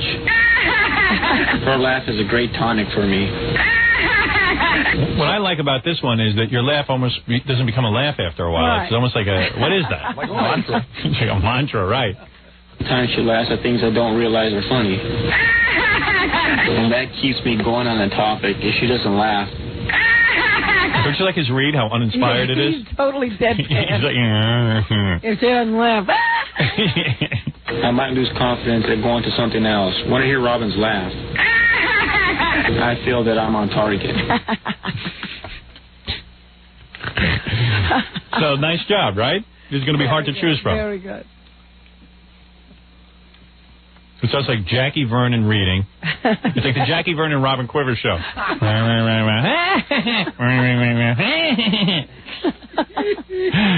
He made you laugh into something evil. That's not my characteristic laugh. Right. He found something very evil. Yeah, he found some obscure, odd laugh. Right. But anyway, there's the point. Get it in by tomorrow. Now, tomorrow happens to be my birthday, January 12th, where I will be 42. And I got news You're for you. only 42? That's right. No older. In fact, I'm going home today, and Ralph will be touching up my hair. Because you're gray. Yeah. My blue, believe it or not, all the blue came out, and it looks great. That is true. I'm looking Isn't at it that. weird? Watch a white there. Not that I mind it, but I don't want to look like Robert Kardashian. So he's going to repaint my hair. That skunk look. Because I am convinced tomorrow will be the birthday show. It's a perfect day for it. It's Friday. We're going into the weekend. It's going to be great. Howard, I wish I could help you. I forgot about your birthday. And I can picture it tomorrow. You're going to go, oh, my God, with the weather, we were really nervous. A lot of people said they couldn't fly in, but now they're going to be able to. It's going to be great. So tomorrow will be the birthday show. Do I look worried? Because And if it's- nothing's happening. And if it's not tomorrow, it'll be Monday. All right? Robin, what's in the news? You know what? What? I always give you a party, That's but true. we decided we were not going to exchange gifts anymore. So there's no party. Sure. Yeah, and Jackie won't be calling any more hotels looking for free stuff. He said he learned his lesson. Hello, Tri-State Insurance. No, I wanted to tell you, that we changed formats at K-Rock. And so all the jocks were told to stay home for 10 days. Right. And now there's going to be some kind of a reevaluation, and then they're going to be brought back in. Well, yesterday I come out of the room with you. And who is Fred standing there with? Maria Melito. Yeah, you should have all the jocks at my birthday show. But you know what? How weird it is that, like we're walking around here, la, la, la, la, la, nothing's going on. I know. She's, by the way, for those of you out of She's town, wondering about her life. I just told them the whole story. she was one of the jocks who... Yeah. Yeah, and the thing is that whenever you change formats, which our station just did, because now we're like playing new rock, they always fire all the DJs. But so far they've left them in limbo. They didn't tell them they're firing them yet. But we know they're going to fire everyone, because not that they've told us anything, but we just know. We can see the handwriting on the wall. So when you were talking to Maria, did she seem to indicate that? Maybe Fred is dead. I don't know how. It's very uncomfortable because she looked like she was going to cry at any second. She did? She did. And I kept telling her, it's okay. She's had a pretty lucky career, like right out of college or something. Yeah. She's been working here ever since. She's never been outside of New York? Yeah, I mean, now she'll have to, go work in Cincinnati or something. Yeah, but I did it. I had to do it. Everyone has to do it. But Fred was, like everybody, Jackie and I disappeared ourselves from that situation as soon as we possibly could. We didn't know what to say. Yeah. Oh, was she really upset? And who wants to sit there and console Maria Melito? She appeared very upset. I said, no, things will be okay. It'll probably work out. I mean, you say anything you can to make somebody feel a little bit better. Fred? Well, what am I going to say, Robin? You don't have a prayer? She doesn't, because when you redecorate your house, you decide to redo a whole remodeling job. You don't keep the couch. You know what I mean? You just you get rid of everything. But I think she needed more of a kind word at that moment rather than honesty. So honesty might be appropriate. Although she was going to go talk to Tom. After I spoke with her. Please, Tom. I want to play new records. I can play new records. You cannot. No, I'm sorry. Old regime. New regime. Well, you know how Fred will never leave a conversation. I'm sure he was there with her. I walked into and out of the conversation got out there after about 5 minutes. Really? Because Fred usually just talks and talks and talks. He stayed there with her a long time. Yeah, and Fred's going to convince her that he knows what it's all about. She talked to her till she was glad she was fired. Did she go to see Tom? Yeah, eventually, I guess she did. I mean, I didn't stay there. I wonder what Tom did when he saw. Hey, Tom, come on in and tell us what happened. Yeah, did you console her? Tom knows he has to fire everyone, but he has to act like he's not gonna. Let's find out what Tom's pain is all about. New station sounds great, by the way. It does. I love this new music. So what happened? Did Maria track you down, or did you avoid her? No. Maria asked me last Friday if she could come in yesterday and sit down with me, so I did. Oh, she sat with her? Yeah. All right, let me tell you what. Can I guess what you said? Just tell me if I'm close. Just tell me if I'm close. I'm not going to tell you anything about the conversation. Understood. Did you get anything off her? All right, here we go. You ready? Here's what you did. Maria, I think very highly of you, and I've appreciated all your contribution here, and I'm absolutely saying to you that I do not know if we're going to keep everyone, if we're going to fire everyone, if some people will be kept on, if some people will be fired. But I can honestly tell you that no decisions have been made, and that you are one of the people we will consider when we decide to hire new people. That's all I can say. And I hope. Yeah, right. By the way, don't bother filling out a W-2 for 1996. How long was the meeting? Oh, about 10 minutes. Really? It's going to take you that long to say it. And then, was she crying and stuff? Slowly. She wasn't crying or anything, was she? No. It was a very nice, cordial meeting. No laughter. Yeah. And then how'd you get her to leave? She just left? I threw her, no. No. Right, the door? I told her she also, she had to make sure that she talked to Kevin. Right. And, you know how he got her out of the office? He said, I got a job. You don't. I have to work. Unlike certain people around here. Have all the jocks called, or have you just not heard from them? Do they all want to sit down? No. In fact, all of them haven't called. I think Marie was smart to at least lay some guilt on that. I have a great respect for that. I mean, it showed an aggressive side of her that she wants to stay. Right. Wow. Good for you, Maria. Now all the other jocks are going to be calling Tom. Hi, Tom. Feet for the towel. I need to sit down with you. I can learn to say Foo Fighters. Dave Grohl, drummer. So anyway, thank you. Right. So anyway, he's going to go on with the Fred show. Yeah. I don't want to hear Pete. So you, yeah. So, and then you said, okay, you don't have to. Why don't you go see Kevin? Right. You threw it off to Kevin. Right. And did she go see Kevin? I think she did. Yeah. Oh. Does she stand a chance? Yes, absolutely. My guess is that no one's going to be here. Not even Vin. Vince Kelso, I don't know that Tom could part with him. Why not? Tom could care less. I don't know. He loves Vin. Do you love Vin? I love it. You can part with him, though, right? I wouldn't say I love. I mean, I like Vin. He doesn't. I told you. Even Vin's out. No, I mean, keep the apron on. To say love Vin. I mean, I've known Vin for a long time. Let's put it this way: we're presenting I like Vin, and I have great respect for what Vin does. We're presenting ourselves as something brand new. Uh-huh. I know Tom's thinking hey, what on Sundays all of a sudden we become what folk show? Ben was saying in his little entry into the internet that he's always been known for playing new music. Yeah, I don't know. And he I was thinking about it yesterday. I mean, he really was probably. I'm sorry, but he really was the first place to probably play Joan Osborne, right? Alanis Morissette. Oh, and good. When you're not worried about ratings, you can play anything. Big deal. Well, let's see him get on middays and do that. Well, he obviously is into the new music. Well, at least they dumped Greaseman. That makes me personally happy. I know that. Thank you. That was an experiment gone awry. No need to stop down He's for on hiatus that. like everybody else. Good. Has he called for sit down? I've talked to him. The only embarrassment to me is that the Greaseman is still on our Infinity station in Atlanta. I take that as a personal embarrassment that the station doesn't have enough faith in me to be on in Atlanta. Tom says he has talked to the Greaseman. Oh, did you? Hey, how you doing there, Tom? What do you say there, huh, buddy? You gonna get me back on that new 92.3? What do you say there, buddy? You always thought I was funny. Why didn't New York think I was funny? Whole town's full of Jews. No, I've talked to him just like because I wanted to know before we made the change. You talked to him before. Hey, how did he take it? He's like a professional. Good. What? What was that hotel you stayed at, Jackie? Gobble, gobble, gobble. Tom's my friend. I think I got him there. What is it? You know what's a weird thing? Like, you've never seen Greaseman at the station, right? Right. But he's been here. Oh, really? Yeah, and you know when he was here last? When? Well, we were in Los Angeles. I'm not kidding. I think that he comes here when you're nowhere. Good. I don't even want to see that freak. Freak is... Yeah, I don't want to see a guy who goes waddle-daddle to grown adults. I don't even want him to sit there and politely shake his hand. You sit with Jackie every day. Yeah, please. Don't put it on me. Please. Oh, thank you for that, by the way. I don't want to have that uncomfortable meeting with Greaseman. There will be no you're welcomes. Oh, is that right? You sneak him in when I'm not around? No, we don't sneak him in. You know, I mean, he's been in. Hey there, Tommy. How is it? Does he talk like that when you see him? Hey there, Tommy. Tell the truth. Does he talk like that? I heard he got so affected that he actually talks like that. No. Are you lying? Yes. He really sits there and talks like that? No, he doesn't. You said he did. Did you go to lunch with him? I haven't been to lunch with him yet. Hey there, Tom.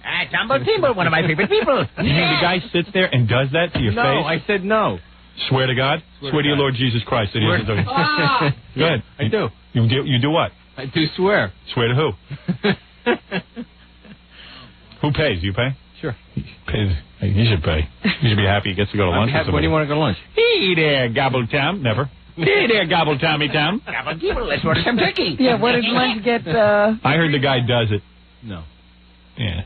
Well, maybe not now because it's not so happening. Well, we didn't hear that he does it in business meetings. We heard that he does it with his producer. Yeah. With his wife and his producer. Yeah. They all have that secret little stupid Greaseman language, and they all run around doing it. Yeah. Jesus, I would die. You know, I don't know how to respond to that. And like when he came into the station, did all the salespeople spit on him? You cost us millions of dollars. Pooey. Pooey on you. Hey, don't spit on me. I tried my best. It's not my fault. You just don't know how to sell me. Yeah. I'm trying to think because I know that time that he did come to New York to do the show live, we weren't around. Hey, I know. I love watching Fred's face when he does that. Yee, doggy, doggy. Yee, gobby, gobble. Gobble Gibble, Tommy. Are we done? Let me think. Oh, yeah, so when is the big announcement when you're going to fire all the dish doggies? I want to be there for that. Yeah, I know you do. But can I tape the phone calls? No. Oh, man. No, the face-to-face meetings that we'll have with people as we determine what the future is going to be. I say, want to bet? I bet you he fires Vin. How much you want to bet? I bet you're right. All right. Anybody want to go against that bet? I'll say Who do you think? I think you say he'll keep him? I say he keps Vin. $100? $100. All right, come on. I think the easier bet Can I bet? is who is staying. Okay. What? Who is staying? Zero. I'm going to go, okay? The only one that might survive, believe it or not, this will take you by surprise. Cope. I think. Or Maria Melito. I think Maria will survive. You know why I think Maria will survive? Because she's nondescript. Well, she's like the utility player. She can do anything, and I don't think she has a big contract like everyone else. You're more thought out than I am. I say because of the cans. I think Tom likes looking at them. That'll I can get some breast implants down. Give me back up. But seriously, with Greaseman on in Atlanta, that's a. I mean, I should be on in Atlanta. I have nothing. I know you have nothing to do with it, but that's an impersonal. That's the major embarrassment for me in my life. Major embarrassment. I know I could take Atlanta by storm. And Jackie surely could find a hotel he'd like. Right. He wants to visit there for the Olympics. That's right. A very good friend. Yeah, good friend. Yeah. The general manager is a very good friend of Jackie. What's his name? Yeah. I'm bad at meeting people, but Jackie's really good. I don't know you, but can I get free stuff? Jackie said just free joke tape, then you owe him a favor. Right. I'll say that the only... My prediction is that everyone will be gone. A clean sweep. Start with all new people. Make it sound totally fresh and new. So everybody's gone. Right. And I got 100 on Vin. Doesn't it? Anybody want to take 100 on Vin? That he stays or goes? I say he goes. Oh, I definitely say he goes. Yeah. I got 100 with Fred. You got 100 also with Fred? You two are voting for Keith. Robin, this is sure money. I'd get in on this. Whenever you told me it's sure money, I've lost. That was a bad thing to say. Anybody want to bet? Did you hear the latest bet? What? Max Kinkle won't get a job on the East Coast. I ain't taking no bet. Be working in the How South. about in radio? Anybody taking that action? Nah, Max will get a job. How about if Max is the only one who survives? That would be great. But that's a long odds. That would be funny. Tom's pretty afraid of him. I love Max. He doesn't love Vin, and he's not afraid of Max. That's too I know. The only thing... I like Vin. Love is too strong a word. Okay. Right. He loves his wife and kid, okay? Okay. Right. I'm just saying. I love Robin. I love you. I bet you do. I love Fred. For now. Jackie. I say it's a clean sweep. Anybody want to bet me on that? No survivors. I mean, I can tell you who I think, people who I think would definitely be gone. Maybe they have to keep one survivor to make it seem like... There may be some part-timers. But I say, so what? Get rid of them all. I mean, if you're going to get rid of everyone... I mean, I personally, I would keep everyone. Wouldn't it make everybody feel better if everybody went? Would that make everybody feel worse if they let somebody stay? I don't know. All right. Is there anybody who's coming back who's been here before? No. Oh, like Meg or something? No. She had her day. No one's putting up with that. The rumor, one of the big rumors is that it's just... I'll tell you who isn't coming back for sure is Allison Steele. That much I know. That you can bet on. I'll bet the farm on that. The big rumor I heard when the station first went was that it was going to be no-name jocks. That the music is the star, and whoever's going to be doing the music is not going to be big names. Well, I think most of the people we had didn't have a name. No offense. Nobody was listening to give them a name. No way in hell Dave Herman. No way. Oh. No. Why? Dave's too well identified with the classic rock format. Even though he's really not, because nobody listened to classic rock. Dave's very... I think Dave could do a fine job, but I just know how Kevin thinks, and I know how you think. See, you know what? I wouldn't write Dave off. Oh, I'm writing off. I'll bet you on it. How much you want to bet, Tom? What's really killing me? How much you want to bet? I'll bet you. No, I'll bet you $100 if you're firing Dave Herman. Come on. You know the answer, so bet me $100. No, that's why you won't bet me. See, Howard, one of the big... money has nothing to do with it. You know what really is killing me? I'm not going to participate in that. You know what's really killing me, Howard? What? That Dave used to sit over there where Tom is sitting now and lean back and do the show with his feet up. Newspaper and open. now he's gone, and the board op who used to do all the work is still here. I know. That's the way the business is, though. It's a crummy business. Kids, don't go into radio. Remember like 7 or 8 months ago, one of our competing stations, NEW, made a weak stab at this sort of format. Terrible stab. Right? Yeah, well, one of the big things that people said was that Scott Muni talking about that music was a real big mistake. Right. Well, yeah, but I think Dave's a lot better than Scott. Oh, I do, too. I think he's a lot better. Yeah. But he's associated with the format. And slightly younger. No, he's a lot younger. I think he's a lot younger. He's got to be 10, 15 years when you're playing new rock and you hear something go, you sound angry about the new rock. Well, what you were saying about being associated with the format, I think Dave's a great guy. Listen, we all love Dave. We love everyone. No, I really like Dave. I don't just say it. I actually like Dave did have a good job here, though, too, because he used to sit here. He had a board op, so he could sit with his feet up, and they'd switch the records, and he would just slip. You know what? And now, ironically, he can lean back and listen with his feet up to the station still. In the park. In the park. Man. So do I have any action? All I got is the 100 with Fred? That's it. With Jackie too. Tom, you're a betting man. No, I told you. I'll bet you on Dave Herman. You know that I love a good bet, but I'm not participating in this one. Don't think it's right. Nope. Anybody want to take me 100 on Dave Herman? What, that he's... I say he's gone. Oh, definitely. Huh? Let's try a hard one. Maria Melito. Anybody want to do 100 on that? I say she stays. Want to do 100 with me on that? I'll say she's gone. I'll do 50 because the Super Bowl's coming up. All right, 50. I'll do 100. I think Maria's staying. Maria's gone. All right. She was crying pretty hard. She was crying hard. She looked like a broken woman. Tell me how hard Donna Fiducia was crying when we got fired at NBC. Didn't help her. Very. Who, what? Donna Fiducia cried. She tried that whole thing crying. Crying don't work with these guys. Yeah, like Tom's a cop. It's like trying to get out of a ticket. Yeah. Crying's not going to help. He already started to write in that book you're going. I'm sorry. Tom, am I safe on my 50? My 150? Yeah. Can't be stopped. You don't see Tom trying to stop me. Is that why Maria said my brother's on the job? Yeah.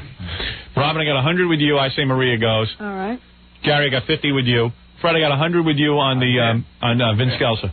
To everybody out there. I'm going to rack up a bunch. Any no bets on the Cope, huh? Cope? Cope's a tough one. I say Cope stays.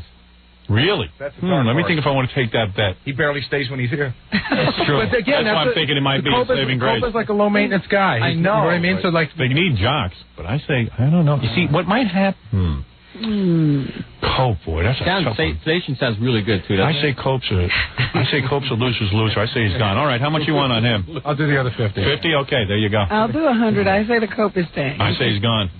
When do we get the answers? Who's writing? What is it? When will we know who's staying and who's gone? What qualifies as staying? Staying in any way. Staying in any way. One shift a week is staying. Right, absolutely. When do we get the results? Within the next couple of weeks. I thought it was 10 days. 10 days. There was 10 days to 2 weeks. Oh, because you're going to need... Oh, I see. So the next couple of weeks we're going to have no jocks? Right. All right, so let's write these down so we don't forget. I think there's big going on. Let me put them in my computer. On here in the next couple of days, and there's big powwows and stuff. Yeah, I would like to hear the tapes of the jocks. Let's see. Okay, I'm writing my computer. I'm writing my bets now. All right? I got the following bets. I got 100 with Fred. Right. On Vince Kelsa. On Vin. Well, we know now, since we know that I say everyone's gone, so we know that. And Jackie has 100 with you on Vince. No, with Fred. No, with me. 100. With Fred. Yeah. Well, I'm not writing... Okay, you want me to write your bet in my computer? Please. Right. Yeah, put it in. Jackie. You're both 100 with Fred on Vin. Okay? This is some good bets. I got 100 with Robin. Right. With Robin. I knew I bought this computer for a reason. I got 50 with Gary. This is all for Maria on Melito. Maria Melito. I think I'm a winner on that one, man. I know that. I set you guys up good. I made you think she had a chance. She don't have a chance in hell. You suckered me. No, I sure did. I got 100 on the Cope with Robin. Yep. Ooh, that's a nice bet. You're talking about the Cope you bet 100 on. You think his family wouldn't take that bet. Spend that money out. He's been losing for so long. It's his time. Wait a second. Nicolas Cage just called. He took 100. Yeah. 50 with Gary on the Cope. All right. Let's see. I could almost make $500 on this. Oh, super. Tom, I'll go 100 with you on any of these people. I told you I'm not betting. Anybody want to bet Andre, the program director? Well, I have a plane ticket. In what capacity? Whether he stays or goes. In any capacity. Oh, in any capacity. I'm saying with this radio station. They might find him some job. Oh, then Andre's a tough bet. Yeah. That is a tough bet. Andre's our program director. They could kick him upstairs to something called operations manager, which does as much as Tom does. I thought that's what he did now. Oh, is he operations manager? Anything to lighten my load. I think Andre's history. I don't know. I'll take the bet that he's staying. Yeah, I might take that myself. That's a tough one, Andre. I don't know what's going on. One of my 100. I would say Andre. I'm going to back off Andre. That's a tough call. I would say he stays, but not in the capacity. Unofficially, I'll say he goes, but I'm not willing to bet it. Yeah, I think he stays. Yeah. Not willing to bet that one. Right. I think I'm a lock with my bets right now. And we might not know about Andre for months, and it'll be an unclear bet. Iffy. Right, yeah. You know, I might not collect on that bet for a year. Yeah. I know how the company works. Anybody willing to, because this is getting like Super Bowl now, anybody want to take action on whether it's a clean sweep or somebody? Did anybody bet on Pete? Oh, please. Oh, come on. There's no bets. Who's going to take bets on Pete? I burned my train ticket. This is like it's a no-brainer. You're going to be teaching radio And again. Jimmy. Nobody talked about Jimmy. Jimmy's gone. Come on. Anybody want to bet that nobody stays? I see it in Tom's eyes. I say no clean sweep. No clean sweep? Somebody will survive. $50, somebody will survive. I'll take your 50. I say clean sweep. You say clean sweep? Yeah. Oh, what did I just say? I don't know what you're doing. You took 50 that there will be a clean sweep. I think you're going to win that bet. All right. I'll tell you what. Wait a second. No, who does that count? Like who else? You know what that means? Any of the air staff. Anybody on the air staff. Yeah, I don't mean like some producer or something. I mean like on-air people. I say clean sweep. Anybody taking any action? Boy, Tom's not giving away anything, man. I'm just trying to hedge my bet. Well, Freddie wants to get in on Robert's action. You're saying clean sweep? I think that's what I said. If you're saying clean sweep and you're betting what, 50? Yeah. I'll bet 50 that there will be a couple of people that are going to So, okay, let me write that in my computer. They got it. They're going to have a couple of people, just in good faith. I'll take 50 with a 2. All right, hold on. Even Tom can't fire everybody. No, I say he will. That's the way to go. All right, Robin. That's my insurance bet. Bets Fred, Jackie, and Gary, $50 each. Is she going to pay? Yeah, she'll pay. Is this like the under-over, the clean sweep? Robin says there will be a clean sweep. Okay. In the computer. The computer doesn't lie. Tom's waving that bet goodbye. Tom wants to get in on that one. Tom was waving at the camera. He wanted Robin's money. Man, you know what? I think you're going to win that one. That's a balls bet. That's a good bet. You should get odds. You should get a little. They should have to pay you $100 each. Bet is set. No, all right. Bet is that is set. Computer. All right. Speaking of money. Yeah. Commercials? All right. Let's just... Good man. All right, Tom? You've earned it. Make a clean sweep of commercials. All right. Let's make a clean sweep of the commercials. Get those out of the way. They'll be out of here as fast as the jocks. All right. And when we come back, Robin, you really should do the news. We have to do news. You've had enough fun today. All right. You should watch your voice now. More to come when the Howard Stern Show returns in a moment. 97.1 The Eagle. We're back with the Howard Stern Show. Here's Howard. Got a fax from OJ. Says he found Jackie's cat. He's got a picture to prove it. There it is. Oh. Big picture of OJ with a knife through a cat. Bastard. P.S. Can I go to the scores party? Look at that. Well, that's not how you enter. Right. Here's a letter I got. I intercepted to Mr. Chiasano, the general manager of our station. Says, I am writing to you in the hopes that perhaps you will be able to keep the Vince Scelsa Idiot's Delight radio show on the air in spite of your new format. Now, I read, Vin doesn't post on the internet, but he has a person. Some kid calls him at his house and gets statements from Vin, and then Vin posts through this kid. So he has an internet spokesperson. And Vin has stated that he will in no way encourage his fans or discourage his fans from any kind of grassroots effort. He cannot be a part of that. So in other words, you'll have to do it on your own. Right. All us Vin fans have to do it on our own, is what Vin has said in his unofficial statement. I thought that was funny. I cannot encourage or discourage anyone. I got to bring in some of those posts on the internet. You're going to really like it. He has some kid who contacts him. Vin will not post here directly, as you can imagine. But I am... What, is he anti-computer? No, I think it's just that he's Vin, and he can't be posting on the internet. So he will call Vin, and Vin will talk with this gentleman. And in turn, he has instructed this gentleman that in no way can he encourage or discourage. I just want to... Anybody want to bet me that kid is Vin? Yeah, really. Anybody ever seen him in the same place at the same time? No.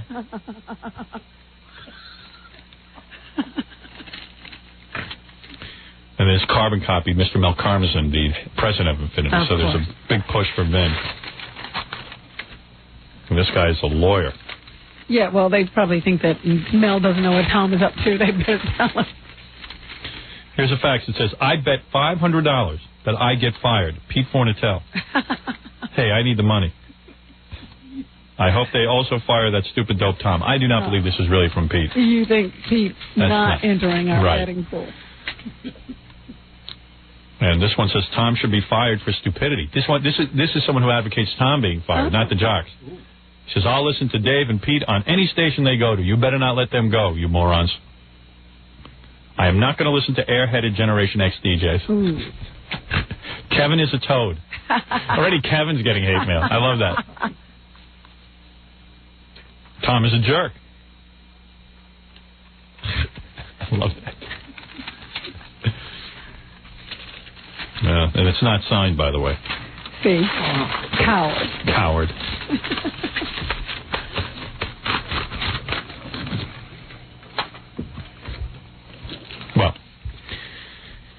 Well, let's see. Let's review the show today. We yelled at Jackie. We yelled about yelled at your wife. But that was during your yelling. We insulted the homosexual community. I made a list. Made a list of the top 10 homosexuals. And then, to top it all off, we made jokes at people's lives. Like disc jockeys who were just, were sitting there at home waiting to know if whether they're hired or fired. And bet on their futures. Bet on them. Like they were commodities. We'd better pray that there is no heaven and hell. Oh, there isn't. I can assure you there's no heaven. That I'll bet you on. If there's no way to collect. If there is a hell, I'm in it. After what we did here today. I believe there's heaven and hell, and it's on Earth. And I know I'm doing a life sentence. And we made fun of Jackie's dead cat several times. Back-to-back life Yeah. sentences. I got so many cruel faxes. About Jackie's Jackie's cat. They're funny to me, but I'm sure they're not to Jackie. She said he ran home when that cat was lost. Like a person. Yeah. I gotta go. Nancy's a wreck. Yeah, we have to get to the news. I gotta hurry up and get home. Yeah. Timmy's lost. Timmy.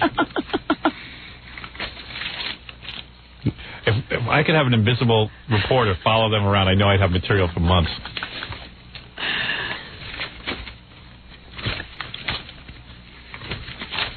Well, look, that's neither here nor there, Robin.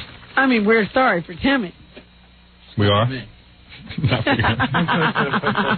I was sorry for Timmy when Jackie took him in. I think he's better off now.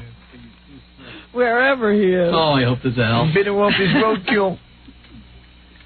All right, what do we got in the news, Robin? Well, you'll be shaken up by this, too, I'm sure. The Fred wrote something? country of France Country is of mourning France. the death of its longest leader today. When did he die? Francois Mitterrand. He was the president? He was. He's not now. A president of a coward country. All cowards. Well, let me tell you about Francois Mitterrand. He was a member of the resistance during World War II. And they said the existence you say never existed. He's the one who made Jerry Lewis a national hero. Possibly, yeah. I'm not sure. Oh, he was the president of the resistance? He was in the resistance during World War II. Mr. Blackwell puts up more resistance when a guy comes on to him. No. All right, go ahead. And they say he never really got over learning that in his years during the resistance, he was doing business with people who were actually supporting the Nazis. That was devastating to him when he found that out. The French not only did business with people who were Nazis, they, for the first times in their miserable lives, became productive. But what he did do during his presidency was he worked very hard to resurrect the new Germany and make it a full player in the continent of Europe. I work hard. Why can't I call the hotel and get a 20% off? Hello, me. I'm drinking my wife Nancy. Yeah. And my kid Timmy. Oh, my God. So anyway, the French were never more cooperative. This guy, to say he's the head of the resistance. Let me tell you how cooperative the French were during the war. They grew trees along their streets so the Nazis could march in the shade. They didn't want them sweating. The French were the biggest bunch of bums that ever lived. They still are. We also have cooking recipes for Jews. They were at best. They weren't even. There's nothing to say at best. They weren't even lethargic. You understand? These were lethargic people who came to life when the Nazis took over. Would you let me finish my tribute to Francois Mitterrand? He's a bum. He worked to make sure that Germany re-entered the European financial and tough job, economic and diplomatic world. Right. Again, he fought for the Germans. As a full partner. Yeah. Wanted to make sure the Germans were whole again. Are you comfortable? My greatest, most productive time was when you Germans were whole. I was building a summer home for Hitler. I did see one picture of him holding the hand of, like, Helmut Kohl or Schmidt or whoever that German leader was at the time. Yeah. That it finally was effective, that Germany was all together and back as a full power in Europe. A fearful people, if ever there were one. He also abolished the death penalty in France. Of course. He was too afraid to pull the switch. They can't even kill people over there. They couldn't kill one Nazi. And he was the first socialist president France has ever had. Of course he was a socialist. Because when you're cowards, you need to band together. Mass at Notre Dame Cathedral today. Only real men can be capitalists, because to be a capitalist, you got to be on your own. Some 250 world leaders and dignitaries were on hand. We were represented by Vice President Al Gore. Good. They should. He's even too good to send. Who should we have Should have sent his wife, Tipper Gore. She could have gotten them in line. Big Yenta. Oh, that's a sad story. I wish only more Frenchmen would die. I wish more of their presidents would pass away. Miserable people. Well, here's the good news. There's no heaven. He's laying in a box getting eaten by worms. Well, he died of prostate cancer. Yeah, it's the best way to go. Could barely pee. When that prostate goes, it's like a leaky hose. They should have sent Ted Kennedy over to be at the funeral instead of Al Gore. Al Gore was too good. Should have sent Ted Kennedy. Let him sit there and sop up their wine. I don't have a drinking problem, but I'm going to stop drinking. O.J. Simpson is back in the news, and I guess we're all happy about it. He is now in the midst of making a videotape. The lookout tape. Hard copy had the special footage on last night, and I guess they're going to be running it all week. I hope no one buys it. You see O.J. rehearsing because he's going to give you a tour of the house. Rehearsing for murder. And you see his writers sitting around discussing how O.J. should handle it. He has writers? Yes. How come I don't have writers? I mean, these guys worked hard. Do they get hotel rooms? This is O.J.'s writer. All right. I need a room. For me and my wife, Nancy. O.J.'s writer. I work hard. Very hard. Very hard. And if you don't like it, fire me. That's a screw up once. So anyway, you see O.J.'s writers, you see in the outtakes, you see his lawyers standing off camera in little conferences where there were no microphones allowed when he's conversing with his attorneys as to how to handle a particular question. Well, I certainly hope. Unfortunately, I understand some schmuck paid him $3 million already. The schmuck is Tony Hoffman. Nice job, Tony. Way to go. And he says that's exactly why O.J. did it. O.J. did it for the money. Here is Mr. Hoffman. Nice job, Tony. Maybe one day you'll have a kid that gets killed and someone will pay them $3 million to make a videotape. What a way to make a living. You got that's the lowest. That's lower than Jerry Springer or that hosehead Sally Jesse Raphael. That's the rock bottom. He did not talk at the trial. He was acquitted at the trial. His attorneys said he should not talk at the trial. And he does want to give the answers. He's always wanted to give the answers. Yeah, on his videotape. Please, all my listeners. $3 million videotape. If you know of anybody who buys this tape, don't speak to them or socialize with them. The videotape is $29.95. I think they're going to be selling this via infomercial. Here's Mr. Hoffman once again. I'm not going to get into the financial agreement. My company owns the tape. And we hired Mr. Simpson. We also hired Mr. Becker to do the interview. Well, you should be very proud of yourself for hiring O.J. Mr. Becker is, by the way, the... Sandy Becker? No. No? I don't know what his first name is, but Mr. Becker is no longer even in the news game. He owns this radio station in Kentucky. Well, he's got to be a multimillionaire. Was a local news anchor in Los Angeles at one time. Yeah, good. Well, so he can be famous off of O.J., too. Last night on Dateline, he told NBC News reporters that he did believe that O.J. Simpson lied during their interview. But if you want to see it... You want to give O.J. $29. But you know what? O.J.'s already got $3 million. Yeah, O.J. got his money. I don't know if it was Tony or whoever, maybe some conglomerate that gave him this. Whoever did it should be ashamed of themselves. They say that ads for the O.J. tape will start this weekend. I want to see the station that takes ads for it. Or the newspaper. Well, like I said, it's an infomercial, so it's like one of those places where you buy time. Oh. They can refuse to sell time. Really? Yeah. Oh, sure they can. Absolutely. On what grounds? Well, like this station, we refuse to take certain ads that are of sexual nature. Just that's not a law. We just don't want to sell, we don't want to sell porno tapes. We have decided that is our standard. Right.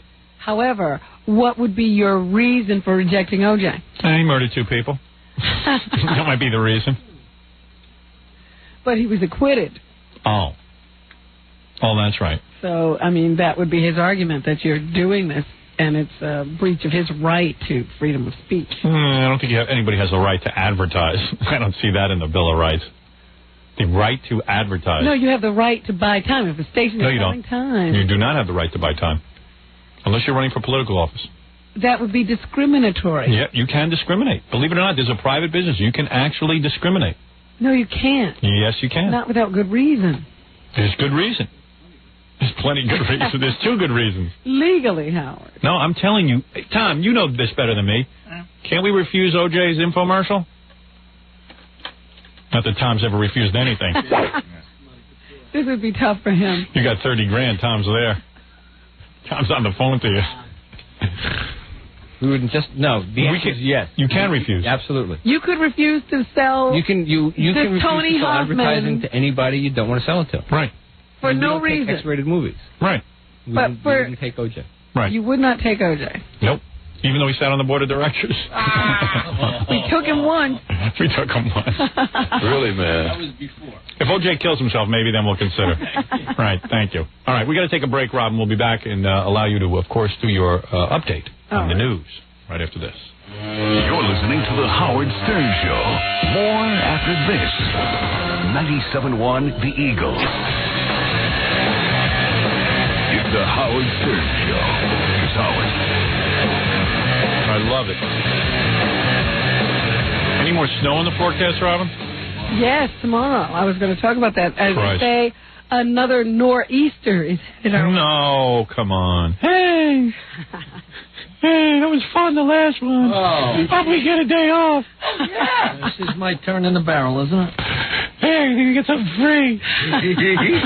Hey, I'm going to fly down to Florida this weekend. Who does Howard know? I mean, who do I know? Hey, what if I could get a free snowmobile from somebody? Well, you must be saying, gee, I hope Robin is having a birthday show for Howard so I can meet more people.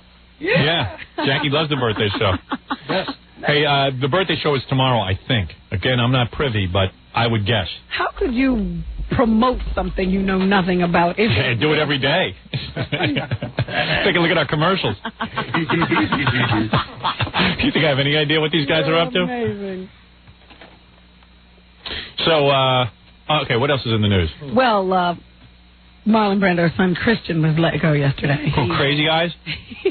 Crazy Eyes Brando? Yeah, he had served 5 years of a 10-year sentence for the murder of his, I guess you'd call him brother-in-law. They weren't actually married. This is brother-in-law. His sister was having a baby by this guy. Yeah, great. So, anyway. Put the whole damn family on Ricky Lake. Hanging themselves, going to jail, Nobody shooting each other. Nobody can get a good interview out of Marlon Brando, and look what's going on in his life. He's wacky. So anyway, Larry King interviews him and kisses him for an hour and a half. We don't know. Here's Terry Knight to describe to us what it was like when Christian was released. Terry Knight, that was my radio name when I first got in the business. Terry Knight with you? Terry Knight. Christian Brando left shortly after midnight last night. Custody staff relinquished him to a private citizen. No further details are available. Isn't it amazing that someone could take a gun and kill you and be out after 3 years? You know, you've been saying to guys, kill your wife and you'll be out in 20. That's a lie. Kill your wife and you'll be out in 3 years. I got to tell you something.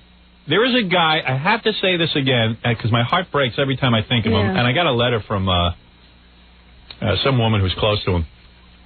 A guy named Gary Fannin in Detroit, Michigan, years ago, I don't know, 100 years ago, when Michigan enacted that law, if they catch you dealing, you go to jail for life. Yeah. Real life. This was an 18-year-old kid, basically a really good kid who never dealt drugs. An undercover cop came to him. He had a friend who was dealing drugs, and the cop said to him, "Do you know someone who deals drugs?" He goes, "Yeah, that guy over there." I think the story was he dealt marijuana or something. Yeah, maybe that. The guys asked him if he knew someone who dealt cocaine. Right. And he said to the guy, so in essence, he's considered an accomplice. And they sent this kid to life. He's still in jail. This kid's been serving over 20 years or something. Yeah. Nobody died. Nobody died. Nobody got hurt. I mean, yeah, okay, I know what you're going to say. Well, hey, you shouldn't have dealt any cocaine. Well, come on. Everybody's done some schmuck things. All right, so hasn't the guy served long enough? Yeah, hasn't he learned his lesson? Hasn't he done enough? I mean, if Christian after 5 years knows not to kill. Yeah. Shouldn't he know not to deal after 20? This guy Gary Fannin should be released. I only wish I was on in Detroit or in Michigan, somewhere I could get some influence. Unfortunately, everyone's afraid to put me on in Detroit because Terry Ricolta lives there, and she might piss and moan that I'm on the radio. They're also scared of this housewife. Everyone's so afraid of this woman. I don't know why. She's a housewife who sits at home and watches Married with Children. She has absolutely no influence over anything or anyone and could write to sponsors day and night, and who cares? If you're a sponsor, you get a letter from Terry Ricolta. Throw in the garbage. Why would you be afraid of Terry Ricolta after what she did to Married with Children? Right. She did a huge hit. Yeah. Don't be afraid. Buy time on any show that she's against. She's never influenced anything. If Gary Fannin had killed the cop, he'd be out. Instead of telling him where to buy cocaine, he'd be out of jail now. It is true. I think Rockefeller put a law in effect here in New York State that if you dealt drugs, you were going to go to jail for life, but nobody ever did it for real. Of course not. I don't know. A lot of people are serving a lot of time for drugs. There's not enough jail space, or it's nonsense. Make all drugs legal. And forget about making all drugs legal. Let's not get into that debate. Just get Gary Fannin out of jail. I find it well, abominable. Every day I read stories about guys who have raped a number of times. Fred 3 times. No. Who are let go. Right. Guys who murder, who are let go. Fred 3 times. And Don King is murdered twice. He's out of jail. Yeah. I mean, these guys who have murdered. Okay, you know, he has extenuating circumstances, self-defense, whatever. I'm sure there were extenuating circumstances for this 18-year-old. And let me tell you something. Geraldine Ferraro's son was dealing right in college, and they quickly, boom, boom, boom, got him out of the whole thing. Gary Fannin is not no Senator Song, whatever that song is. If Gary Fannin was related to Geraldine Ferraro, he wouldn't have this problem. Geraldine Ferraro wants to do penance. Why doesn't she work to get this kid Gary Fannin out of jail? It's a crime against humanity. It's worse than Turkey.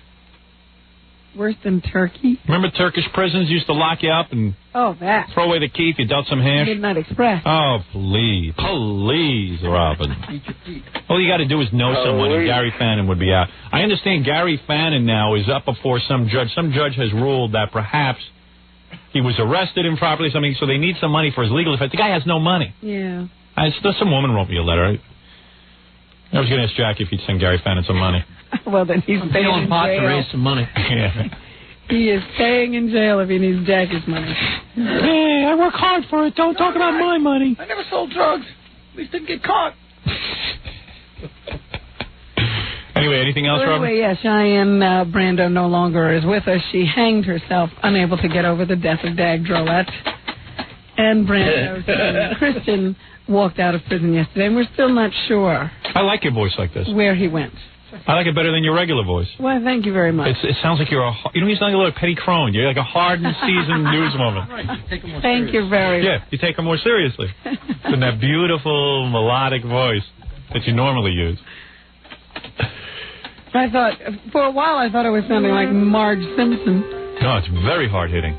And then a little while yesterday, I went through a Blythe Danner period. Yes, a lot of people commented on that.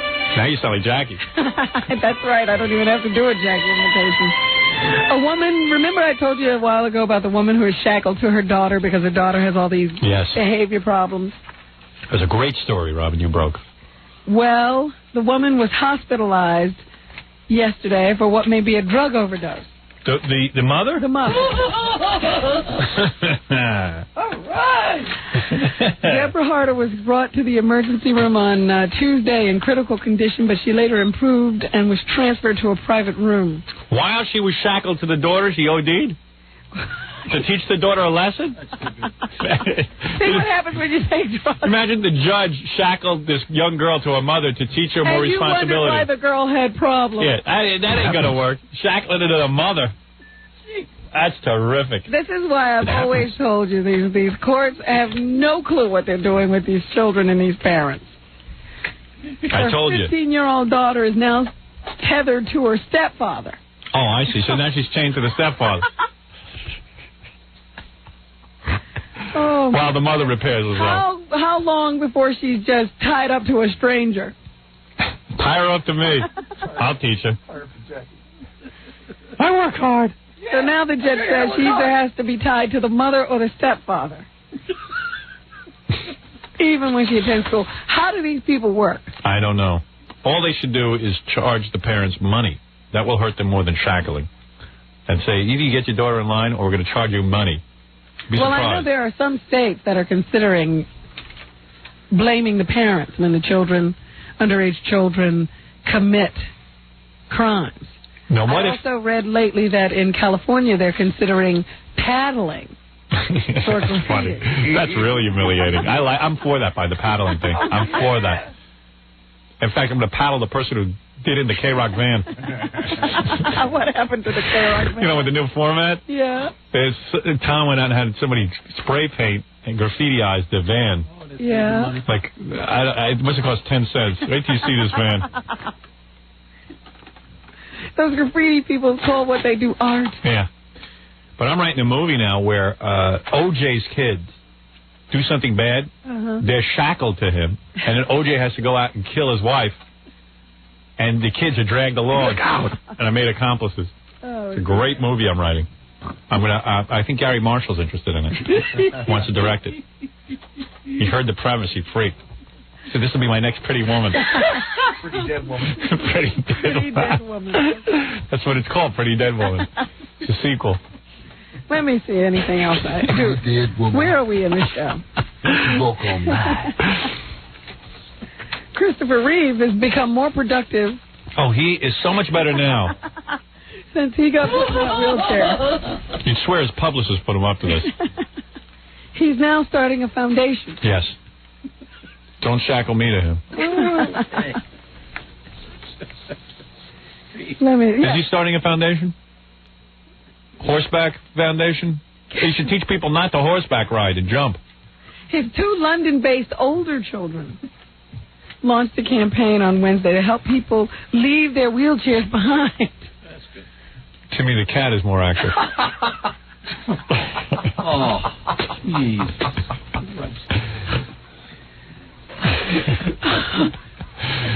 Now, don't you think it's rather cruel of his older children to start a campaign where you leave your wheelchair behind? Yeah, like he can do that. Yeah. I mean, he's just up to breathing at this point. Right. He's not leaving anything. It's awful. Awful what happened to the guy, but why people feel they have to jump on these horses. Well, people like it. And even you. Do it at your own what you do is ridiculous. Reeve was paralyzed from the neck down on May 27th in a fall from a horse. His son Matthew read a message from his father. Thousands of people who are still stuck in chairs will get up and walk. Wow. All right, very good. Reeve is a patient or a patron of Push 2000, a project of the International Spinal Research Trust. Do they have free things? Push 2000? Yeah, he'll be calling. All I know is, man, a lot of people who are in wheelchairs are going to be trying to get out of their wheelchairs, and a lot of people are going to be thudding onto the ground because they're listening to this stuff. It's very sad. That is not a nice thing to say. Let me tell you, it's not nice. I'm concerned about people falling out of their chairs. Let me take a break here, Robin. You can wrap up when we come back. All right, I'll wrap up when we get back. Right. You're listening to The Howard Stern Show. 97.1 The Eagle. Yeah. Listening to The Howard Stern Show. Once again, Listen to Howard Stern. Leslie West. Greatest living guitar player, Leslie West. Often overlooked, but never forgotten. Listen to that. That's a beat. That's it. I don't care how old it is. Never in my life. God, I sing good. That's a talent of mine rarely used. Hey, now. Thank you. You're so busy using all of the other talents. Yeah, I'm just so multifaceted. I'll be in Argentina for 3 months filming Evita. Boy, does that have bomb all over it or what? Please. Why are they even bothering? Does nobody know that that's going to fail? Please. I want to meet the sucker who's putting money into that. It's one of those that won't even play on HBO. No, nobody's going to watch it. I could save them the money right now. You know, they wondered why it was taking them so long to get it made. Because it sucks. That wasn't the clue. Like Madonna's going to bring somebody to the plate with her scary talent. Oh, yeah, I think she's the Argentinian who captivated a country. That's why she's talking with a British accent now.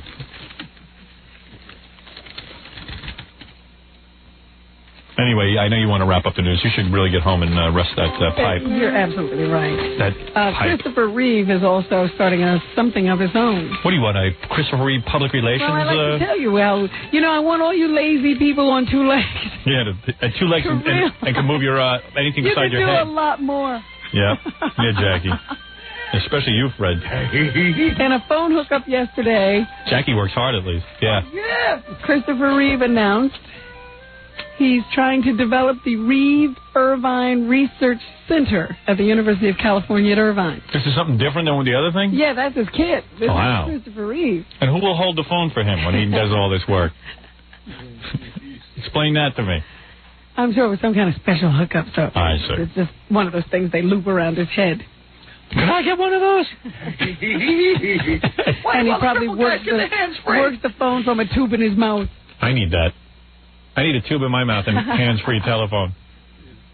I got to get one of those hands-free telephones. You know the ones that you wear the headset? Yeah. I have one of those. I have a Panasonic phone system. Uh-huh. But I don't know. I have to yell into that little microphone. I want to get a real good one. Fred, work on that for me, all right? Get back to me in 3 years. Go ahead, like you do with everything else. Reeves Research Center will study trauma to the spinal cord with emphasis on reversing the damage, of course. Right.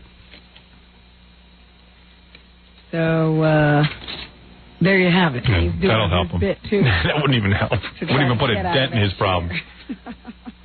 Well, now he's interested in this stuff. Carol O'Connor was in court yesterday, the man who played Archie Bunker. He was in court to watch the trial of Harry Persigian, this guy he thinks sold drugs to his son. His son, of course, died sometime last year. I don't agree with Carol O'Connor in this case. I mean, I believe his son... Well, let's listen to Carol O'Connor, and then you can tell me why you don't agree with it. And I feel bad that his son's dead. Don't get me wrong. I mean, that's not fun. Nobody likes to lose a kid, but except Jackie, obviously. He thinks that's funny. I want to see Precision punished according to the law that's set down for people who are found in possession of drugs for sale. They should kill every doctor who's ever prescribed medical drugs. A lot of people to do away. Yeah, if they're going to start killing everyone. And I think that Carol's son... Let him continue. Oh, I see. You're not going to let me make that point, will you, Carol? Nothing's going to give me peace. I've lost a son. And I'll go to my grave without any peace over that. And he hopes that other people like him who know of people who are dealing drugs do something about it. Here he is again. I would like other people who know these reptiles on the street to go and tell the police about Yeah, right. Just you go try and do that. So that's what he's advocating. He would like to see this guy put away. His son died of a drug overdose or a suicide after taking a lot of drugs. And let me just say that there are a lot of adults who take drugs. And I don't for a second blame the drug dealers because these people would abuse something or another and eventually overdose. I don't blame them at all. I blame unhappy childhoods. I blame... No, when you're an adult, it's an unhappy adulthood. Well, I'm getting to that.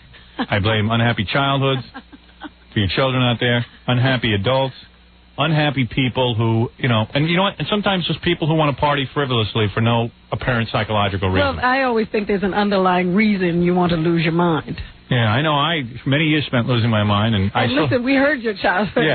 Yeah, I know why I was doing it. I don't blame the drug dealer for that.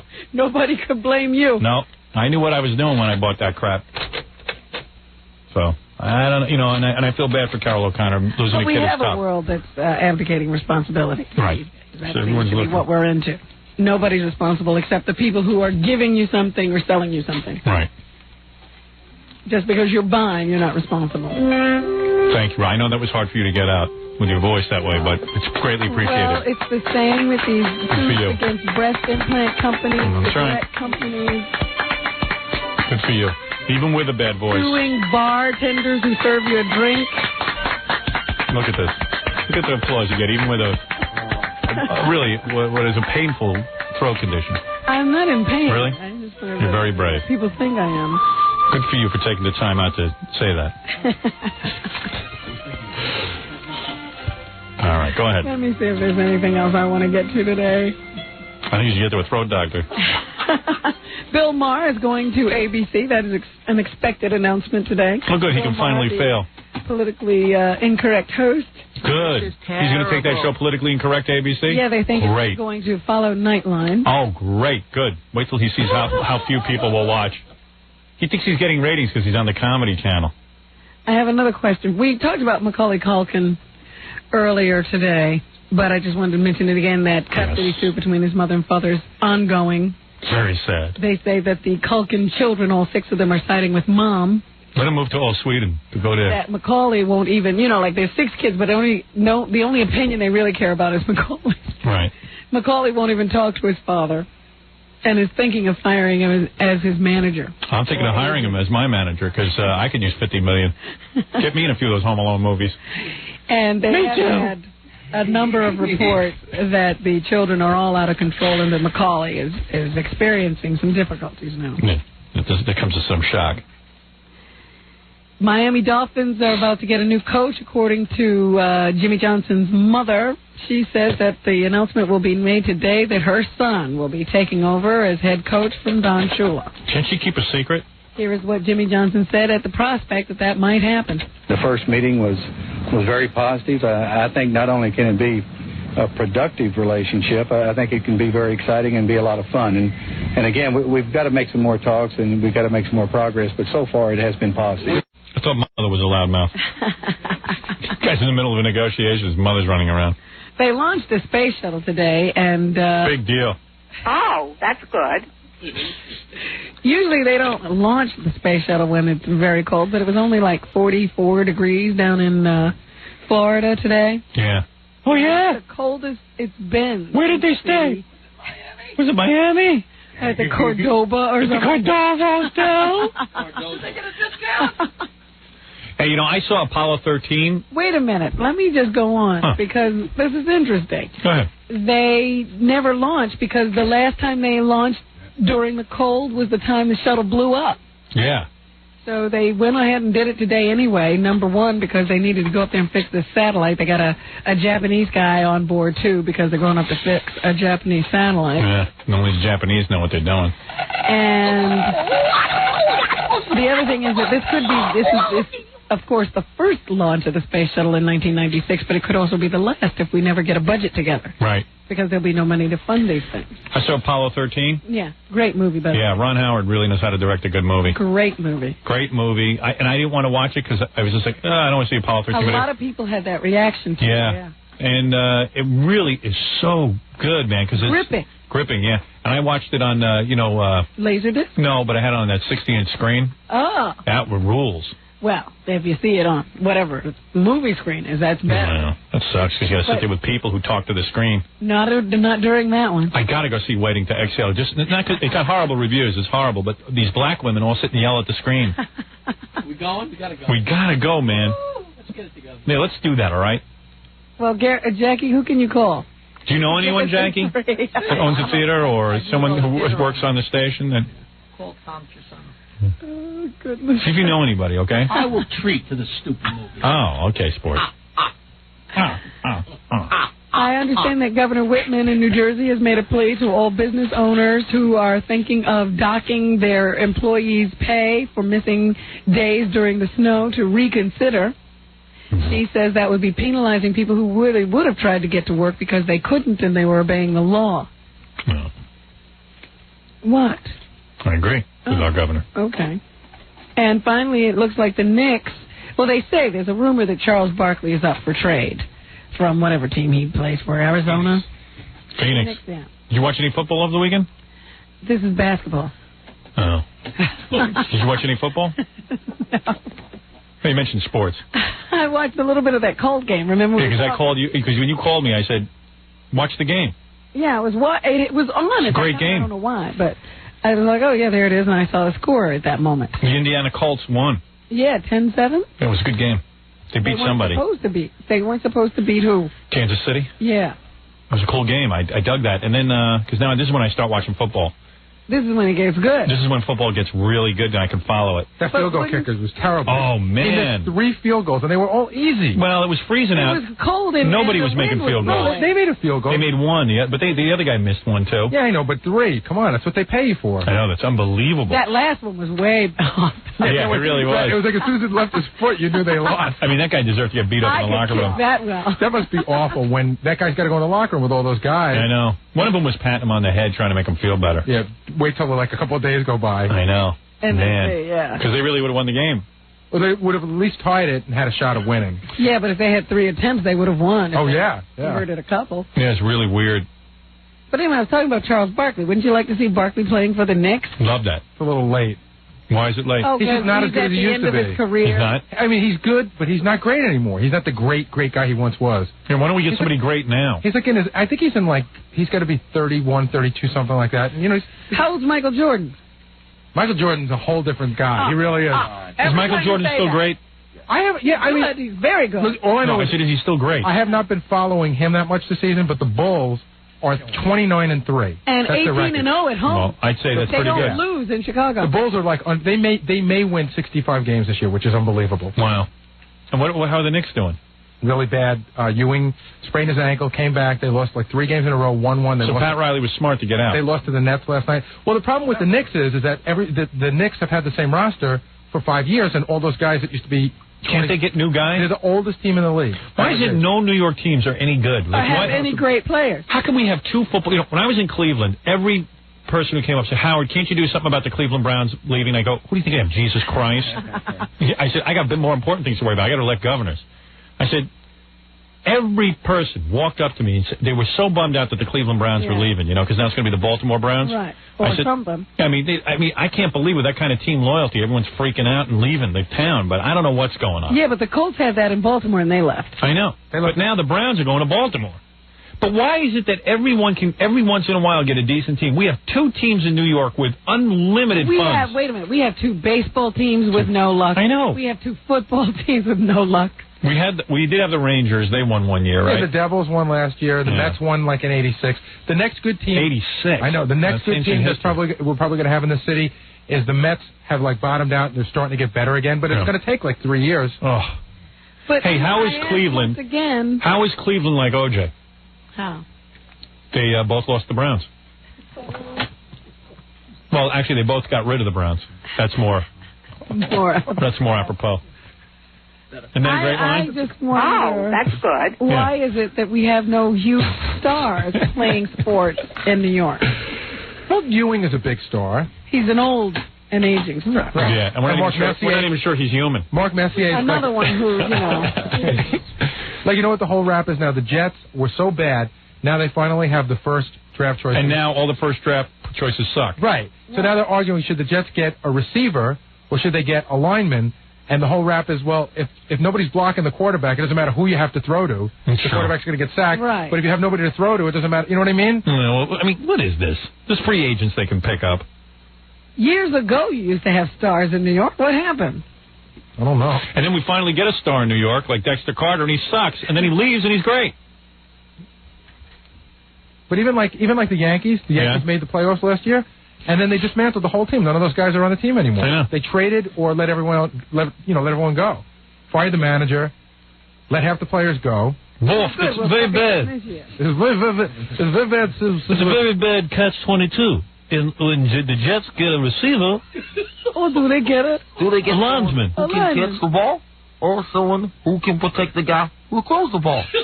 Now they can get a guy to catch-22 That's what they say. Catch the ball. But no one will be protecting the guy who throws the ball. But they could get a guy who protects the guy who throws the ball. He starts it all and then he laughs. Then there's no one who can catch it. Oh.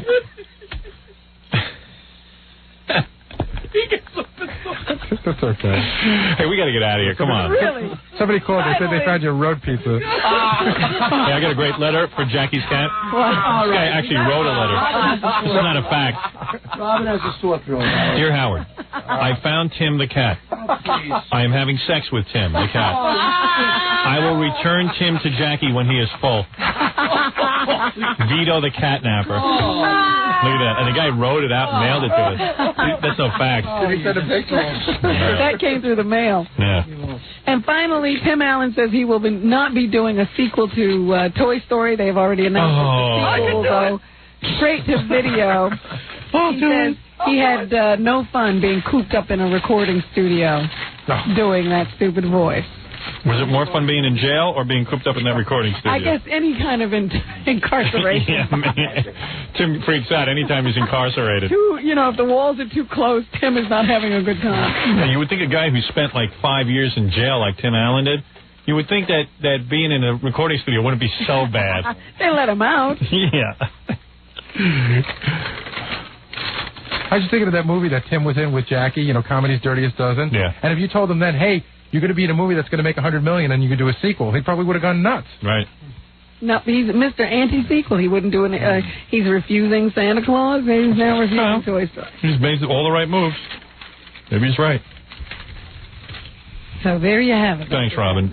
Listen, let me just do some quick plugs. If you can somehow get your entry in for the Scores contest, get my book, Miss America. You only have until tomorrow. You only have until tomorrow. Tomorrow is my birthday. I believe there will be a birthday show. That is my belief. Finally tonight. I don't. Are you still doing the news? There's a presidential press conference. And I just want to say that for those of you who don't want to watch, there's always Channel 9 and Channel 11 in New York, and I'm sure you have your local stations there that ignore everything, too. We love those stations. In fact, during the snowstorm, I would always check over at Channel 9 and Channel 11. They ignored it. It wasn't snowing. It was sunny, and we were in Florida. Jackie Penthouse, Joke Page Martling, congratulations on all your success, buddy. Thank you very much. Hysterical 2-hour video, The Very Wild Stump the Joke Man, only $15 plus $4 shipping and handling, 1996 special, buy two, get one free. Hope for a 20% discount if you know somebody. Call 1-800-323-KING. Wednesday night, Jackie at his funniest at Chuckles Comedy Club, January 24th in Mineola on Long Island. For information to order Sgt. Pecker, the very funny new album, call 516-922-WINE. Produced by Nancy Sirianni. And Timmy. King Norris this Friday. No, it's wait very a minute. uncomfortable out there. Miss I Run a Business. Nancy, I Run a Business series. We haven't identified the business yet. King Norris, Fred's band this Friday at the Palm Grill, getting excellent write-ups in Montclair, New Jersey. If it doesn't snow, by the way. If it doesn't snow. Otherwise, Fred can't be bothered. Fred don't put himself out too much. I ain't gonna go out. To order a signed copy of Stuttering John's CD, call 201-942-OUCH. That hasn't been out long enough. If you're planning a wedding or party and you need a DJ, call... There must be someone left who doesn't have it. Call Scott the Engineer's Rocket Entertainment at 718-BAG-5040. Well, there you have it, Robin. Now we can go out in the hall. Oh, and I have to apologize. Everyone's pissed off? It just seems, I don't know if you guys picked up on it, just seems very cold out there. Nobody's smiling at us. Really? I think because of the whole wrap. The sales are terrible. I think people are upset that you call around and get 20% discounts. No one can believe it. Yeah, while you were reading his plugs, I was like, who does he ever give a discount to? No one. He's always willing to take one. Yeah. I am very generous. We'll see you tomorrow. 97.1 The Eagle. Hey, it's me, Cindy.